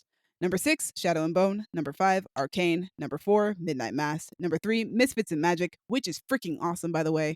Number 2, The Seven. And number 1, The Unsleeping City. Ooh. Dallas, what's your number 1? It is obviously Blind Spotting on Stars. Woo! Yeah. Yes, created by Rafael Casal and best friend of the show, David Diggs. Woo! What up, David? I know you're probably not listening, but hey. Yes. Starring Jasmine Cephas Jones, Jalen Barron, Candace Nicholas Littman, Benjamin Earl Turner, Atticus Woodward, Helen Hunt, and Raphael Casal, who is more of a recurring character, but he's starring in my heart. So this show is so good. It's based on one of my favorite movies ever. It's a continuation. And of course it's one of my favorite shows because they kept that same energy. Like it's so good. The writing is just as good. They get to expand the story more. We're following Smashley Rose. They get to expand the aesthetic as well. True. Yo, And they the get to dance do bit. like the dancing, the rapping, all of the musical numbers, I guess you call them. When Trish goes in to get a bank loan, and they've done a couple of like, music numbers, but this one is the best one. And the song Dope Bitch comes on by Kamaya, and she's like dancing through with her grill and everything. That's the moment I thought, okay, maybe I do like Trish. I love Trish. I've loved Trish since episode 1 because I was like, I could never hang with anybody like you probably because you're too out of control for me, No. but I love you. And as much as I grew to love Trish once they removed her toxicity with drugs on the beach, one of my favorite moments is still the slap that Rainey gives her because it's built up in such a perfect way. The setup and payoff, Chekhov's slap, if you will, when Rainey is talking about you should only have to physically discipline your kids. I think she says 3 times in their life. Yes. Once when they're little, once when they're a teenager, and then like one more. And it's just and Ashley asks, like, yo, what's up with Trish? Does she not get all of hers? Rainey says, like, I could never manage to give her the third one. I was too scared. But that episode ends in such a perfect way because, like, the scene it leads up to it isn't funny. It just feels really tense. Like they're actually gonna fight. Ashley and Trish. Trish is being toxic as always, and Ashley is tired of it as always. And they're gonna run up and they're gonna fight each other. Rainey comes from out of nowhere and slaps Trish across her face. Oof. And she turns to Ashley and she just does a 3. Like I told you, 3. And walks off. And And it's the whole energy amazing. of the scene changes. Trish is like, mommy, I'm drunk. Mommy. I It's love so Trish good. so much. Mommy, I'm drunk. It's such a It's great so scene. good. It's one of my favorite scenes of the show. It's one of my favorite scenes. It might be my favorite scene in the show. It's so good. It's so good. There's some heartbreaking storylines, obviously, because Miles goes. The show opens with Miles going to jail. Right. Blind Spotting is one of our, like, as a group, one of our favorite movies. And Yeah. we have spent a lot of time talking about that movie. We've spent quite a bit of time talking about the show as well. You can check out our review for the movie, or our throwback for the movie, episode 123, and our talk about the show is like episode 124. Wait, actually, I might be I wrong. think they're really close together. They are. The show is 124 for sure, though. But yeah, it's so good. Everybody's on their A game. I love getting to meet some of these new characters that we've got, like Trish, for instance, because we had no idea Miles had a sister. Loved getting to meet Colin's sister. She's dope. Yeah, it's fantastic. I love the show so much, and I love that it continues to talk about different social topics. And they do it in a way that's funny, but also in a way that's dramatic and constantly works. Yeah. And you get to learn a lot more about Ashley. But yeah, my favorite character is Earl. He's so great. He's so funny and pure, and he just wants a burrito or a taco in the beginning of the show. And nobody gets it know. for him. I think we go the whole season without him getting a burrito or a taco from the taco truck. I know. Probably. But then they have their little like curry cook off and everything. So But he still it's doesn't nice. get a taco. I know. I just That's wanted true. that for him. I thought that's all he was gonna be. Was just that guy that Just wanted. the guy who wants a taco. Yeah, I And thought he that turned out was to be gonna so be. much more. Yeah, He was like my favorite it character. tricked us. He's funny and he raps. And that scene, the Ballad of Earl, the last scene that he's in the show, it hits so hard in a way that this slaps, but I'm sad. The music was hitting. It's It was like so you're gonna dope. be sad, but you're gonna be happy. Exactly. about You're gonna it. suffer, but you're gonna be happy about it. Like, dang, man. Why are so many of my shows doing that to me? But yeah, the show's fantastic. You heard us talk about it in episode, I think what'd you say, 124? Yeah, 124. It's good across everything. Think of something about the show. Yes, that thing was dope. Gabby, what's your number one? My number one is Tedford Lasso. Ted I Lasso. knew it. I knew it would be. I was obsessed with the show for a long time. Yes, it's fantastic. It's really good. It's so good. It's on Apple Plus, for those who are wondering. Apple Yeah. TV Plus. It's developed by Jason Sudeikis, Bill Lawrence, Brendan Hunt, and Joe Kelly, and stars Jason Sudeikis, Hannah Waddingham, Brett Goldstein, Brendan Hunt, and Nick Mohammed. And Yeah. other people who are also awesome, but I decided Yeah. to stop at 5. Ted Lasso came at, like, a really dark point, and then I watched the entire thing. Well, most of it. The entire first season, and then season 2 came out, like, a couple weeks later, and it was, like, more goodness. Yeah, season And 2 I is finally finished interesting it. because season 1 is just a nice little bag of sunshine to get us through the terrible time we were in. And season 2 came out and, hey, look, Ted's gonna be funny again. But no, no, no, no, no. There's a lot of drama this season, and Ted is going through it. He's having panic attacks, and he has to go to therapy. He doesn't like therapy. His relationship with his therapist, Doc, I'm just gonna call her Doc because I don't remember her last name, is one of my Mhm. favorite things because of how it starts off just kind of he doesn't like therapy. She kind of finds his positivity to be grating.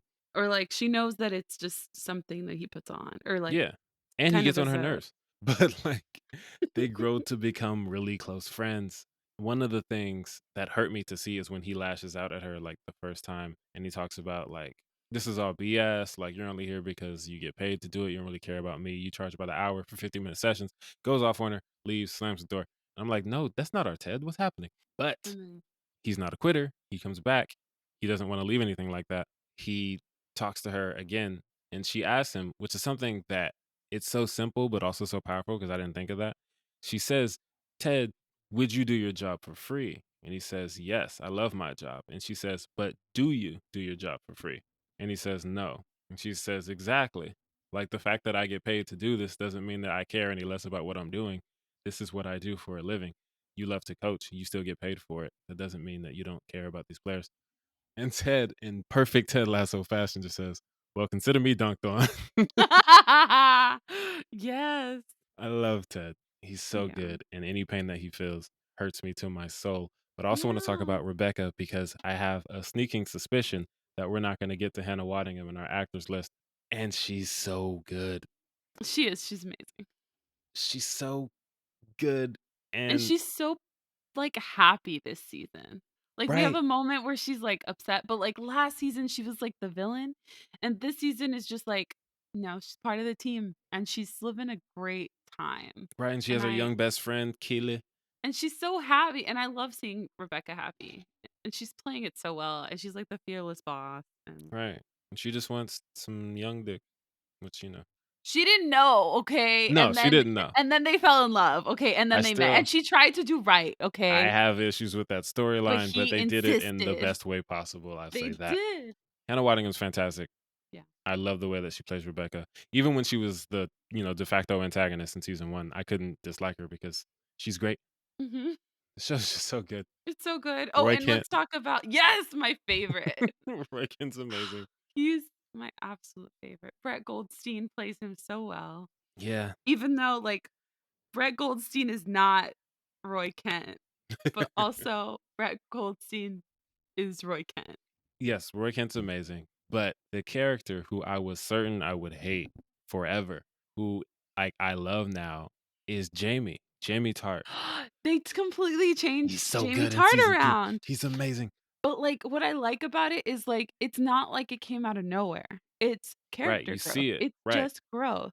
It's like I wanna say the Ted Lasso effect because he Yes. kinda brought the best out of him, Yeah. and he's fantastic now, and I love him, and I love that he just wants to be good. Yeah.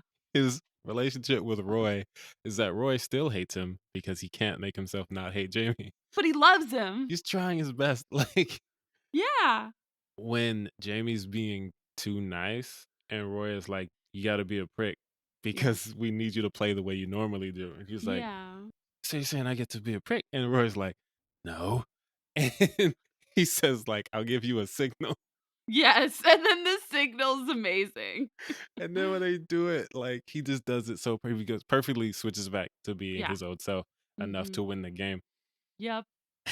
It's And so when they get it's so good. promoted, you're like, "Yes!" I It's, know. like, the exact opposite of last season, and I, like, picked my dog up and was dancing around with him, and he got so annoyed at me. Oh But, my god. like, it felt like I was watching a real live soccer game. Right. I was like, "Oh my god, I care about soccer right now." Right? Also, my dad explained why fields are different. Oh, I like they don't match, like, the different sizes? Yeah, why they're different sizes. He said it has to do with strategy. So you can change up your different strategies for different field sizes. And so that's why they're allowed to have different size fields. That sounds insane to me. That's what I said. I was like, "Wait a minute, there's no standard? Right, Why like, isn't there my standard?" field can just be bigger than yours? Like, Yeah. kinda But nonsense. then you would have a team that knows how to play a long game on a big field. Right, But then you would have a team that knows how to play short, quick, fast, and dirty on a smaller field. right. But then the downside is like when those players go to a larger field, blah blah. Blah. Mhm. So home field advantage is like a real deal in soccer, man. Like, clearly. Much more real deal. But yeah, Jamie, I love him now. Keely's still fantastic. Oh, she's so cute. Nate is trash, and I hate him. I I don't know how I feel about Nate. I don't like his decisions, but I feel like they came from a place of insecurity, and I hope to see character growth next season. They did come from a place of insecurity, but, like, man, how much like, everything you do is terrible because you're insecure, and you're taking out everybody else, and I just wanna fight you. When he was mean to Ted, I was like, "Oh, undeserved." And the equipment manager, is mean to everybody. Well, I felt like the equipment manager thing was like just like he had ownership over that job and he felt like the guy wasn't doing it the way that he did because he was really passionate about it. So I thought that was just like a funny thing. But then the more the season went on, you're like, "Oh no, it's just like He's evil. he's not That evil. nigga's evil. He's just insecure." Nate, if I And see you in the streets, let's be squabbing. it's on site. I mean, he did go play for the enemies. So, Yeah, you but went he to go got play for Anthony Stewart Head. but you know what's funny is, like, Nate's hair throughout the season, like, at the Yeah, it gets beginning, it was, like, progressively black. more gray. Yeah, so is he just, like, a supervillain with gray hair now? Like, Yes, I'm like, "What is this?" He, like, became a full-on supervillain at the end there.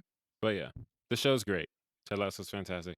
Also, the episode where we find out what happened with his dad To his dad. and like how that he said basically the line I think he says is I decided that I'm never gonna let anyone get past me without letting them know that they're important or something like that, or like letting them know that they matter. I was like, this is why he's like this. This is heartbreaking. And then when Nate accused him of not giving him enough attention, That's why I want to punch Nate through a wall. Like Ted deserves better than this. he does. He deserves better than his current circumstance.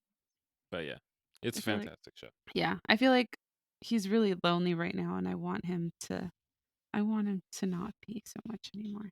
It's a good show. You should just keep hooking up with Rebecca's friend. I know. She seems like a lot of fun. She's like, "Marlboro Man," and I'm like, "Ooh, you're relatable. Yeah, I You can see that. I am you, you are me." Yeah, that's Ted Lasso. All right. So my number one show of the year is WandaVision, which we talked about in episode 107. Let's talk about it. Created by Jack Schaefer, directed by Matt Shackman, and starring Elizabeth Olsen, Paul Bettany, Catherine Hahn, Tiana Paris, Randall Park, and Kat Dennings. Man, this show has been my number one since it aired, which was like, what, January? It was early, yeah. It was very Yeah. early on in the year. I'm very certain it was January. It has been my favorite show ever since. From the moment that the show started, I was hooked, which I started watching the show at like 1 o'clock in the morning the night it came out. Ah, And I watched the first two episodes about 3 times. I was just enamored with the fact that Marvel took old sitcoms and styled this show after them. And every episode was a yes. new decade. And I loved some old sitcoms. I love Lucy, for instance. Yes. I used to watch I Dream of Jeannie a lot as a kid. I used to watch Laverne Me and Shirley too. occasionally. I used to watch a lot of old sitcoms on Nick at Night when they would pop up. Me too, and TV Land. Yep, We grew up at a great time. yeah, Brady Bunch, Full House, all that. I used to watch them a lot. I had a very good idea of what some of these sitcoms aesthetics were, and to see that in a Marvel show was fantastic to me. Elizabeth Olsen was killing it all show. And nailed perfectly, by the Nailed way. it. Yeah. It was just beautiful. A Perfect. couple of the Yes. episodes were shot in front of a live studio audience, which was really cool. Some of the episodes were shot with like I think they said that they shot some of the episodes with like accurate cameras Yeah. and gear from the time period of the shows that they were imitating. And just it felt like one big homage to sitcoms and older sitcoms and how far we've come with the television age.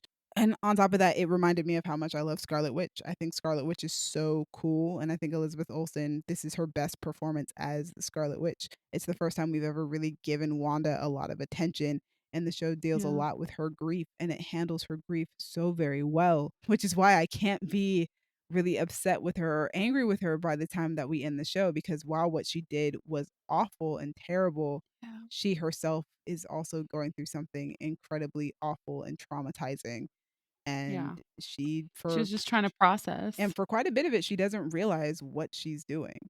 She's almost as much of a victim of her own emotions as everybody else around her. Also, introduction to well, not the introduction to Monica Rambeau, but introduction Yeah. to adult Monica Rambeau. Tiana Paris is Yeah. amazing. I've loved her ever since Dear White People, so getting to see her on a superhero show is super freaking dope. I can't wait to see her in the Marvels because she's going to be amazing because she's already amazing as Monica. Getting to see her superhero origin in this show was so well done. Yes. Paul Bettany as Vision, still killing it. I loved the kids who played Billy and Tommy. I was so happy to get Billy and Tommy on the show. Me too. I love them in the comics. So getting to see them on the show. Ugh. I was like, "Oh my god, they're doing it. Oh my god." Right? It was like the twins are here. Oh my gosh, the twins Yes. are here. And then with the way that the show ended, which is so heartbreaking when she gives up I cried. everything. I cried so hard. What is, like, grief? Oh, what is grief if not love persevering? Such a What a good line. line. Also, we got some of the best memes ever out of the show. Yeah. Vashon, man. Vashawn is one of the greatest memes I've ever seen in my life. Dude, and Paul Bettany saw it. Nothing will ever Vashon and outdo Lawanda. Vashawn. No, nothing. That was What was it? What is somebody dressed up as Vashawn and it was like, what is blank if not drip persevering? yes. And I was in hysterics. Oh god. WandaVision just gave us so many great things, including Gave us so Wanda's much. new costume, her new wardrobe. Fantastic. Yes. It gave us Catherine Hahn as Agatha. It It was was Agatha Agatha all all along. along. Dun, dun, dun, dun, dun, dun, dun, dun, dun. Ah, such a good song, such a bop. Whole show just gave us so many great things. Kat Dennings as a Darcy, Yes. the best version of Darcy we've ever gotten. I've always loved Darcy, but she's at her Yes. best in this show. Dude, she's a PhD now. Look at Word her. up, actual doctor. And Randall And Park is great as well. yes, This is I Randall As Park. always. because I wasn't a huge fan of Randall Park's character in Ant-Man and the Wasp, but I really liked him on WandaVision. I just like that he was there. I was like, I thought it was more of a cameo, to be honest. But I like that he's like a full blown character in WandaVision. Yeah, he's great. I loved everything about this show. Me too. And I just had such a great time. I actually was almost very sad when we stopped doing all the cool sitcom stuff. Like I was like, this has Yeah. been a lot of fun. And also it was one of the few shows this year that I felt like really had like a pop culture presence. Like everybody was tweeting about it every week. Everybody was talking to each other about it every week. It was like water The cooler chat memes. every week. And it was Yeah. fantastic. It felt like Game of Thrones days. Game of Yeah. Thrones days. It's been a The while. memes that would come out, I would like just wait for the memes. Like it was just Oh, I think it was also just because it was just unexpectedly so good. Like people were like, I guess I'll check it out. I don't really get it. And then you start watching it and you were like, what the fuck is this? Where is this going? I don't know. And then shit started to get real and you're like, wow. it was such a good time just getting to talk to other people about it, and they pranked us with the whole Quicksilver thing, which was great. I don't care what anybody says. It was fantastic. Yo. They really played No, on that our was expectations. amazing. They really messed with us, but in a great way. Yeah. Like that was amazing. I loved it. But yeah, WandaVision has been my favorite show all year. I loved it. I'm kind of sad it's over, but like at least I have this one season of WandaVision to live with, and it's Yeah. amazing. All right, guys. So with that being said, my number one was WandaVision. Dallas, would you like to recap your TV list for us? I would love to. All right. Honorable mentions are Invincible, WandaVision, Hawkeye, Dave, and Young Rock. Number 10, Hit Monkey. Number 9, Midnight Mass. Number 8, Mythic Quest. Number 7, Archer. Number 6, Young Justice. Number 5, What If. Number 4, Southside. Number 3, Ted Lasso. Number 2, Snowfall. And number 1 is Blind Spotting. Woo woo. Gabby? Yes. My honorable mentions are The Great North, Final Space, and Loki. My list is number 10, The Witcher, number 9, The Falcon and the Winter Soldier, 8, Blind Spotting, 7, Only Murders in the Building, 6, Reservation Dogs, 5, Solar Opposites, 4, Mythic Quest, 3, WandaVision, 2, Brooklyn Nine-Nine, and 1, Ted Lasso. Dope. And my honorable mentions were Reservation Dogs, Hawkeye, Prodigal Son, Sex Education, and Star Wars Visions. My number 10 was Shadow and Bone. Number 9, My Hero Academia. Number 8, Arcane. Number 7, Schmigadoon. Number 6, Only Murders in the Building. Number 5, Dexter New Blood. Number 4, The Witcher. Number 3, Blindspotting. Number 2, Castlevania. And number 1, WandaVision. Thank you guys so much for joining us. We are rushing the heck out of here with this outro because we've been having technical difficulties throughout the entirety of round number 1. We So- are. And we're so so tired. tired. But thank It's you. so late. Thank you to Crown Digital, Brandon, and Io putting us on Spotify and Apple Podcasts. I hope you don't have any technical difficulties like we have. Thank you to me for editing, putting us on YouTube. Thank you both for fighting through this technical nightmare for recording. That Literally only was the last fine. round. Right, it was fine until we got toward the end, and then Damn it, Spectrum was like, "Nah, Spectrum. you thought." Anyway, audience, let us know what you think of our list. What are some of your favorite shows? Maybe some that we missed out on. Let us know in the comments or hit us on Twitter at y'all_different, Instagram and Tumblr at Creative Differences Podcast, or Facebook.com/Creative Differences PC. To the cast of Blind Spotting, I love you all. Hit me up on Twitter and Instagram so we can be friends. I'm at a king named Simba. Hi, you can hit me up on the Instagrams at Stegosauria. And you guys can find me on Twitter and Instagram at Dreamy Films. Dreamy is spelled Dreemi. Thanks again for joining us. Tomorrow we will be talking about our favorite actors of 2021. Hells yeah, we will. Yes. Also, if you want to find Colin, you can find him on Twitter at Toss a Coin to Yo Nigga. Oh, Valley of Plenty. Plenty. Oh, Valley of Plenty. Ooh. All right, it's been real different. Bye. Bye. I'm so tired. Oh, Valley of Plenty.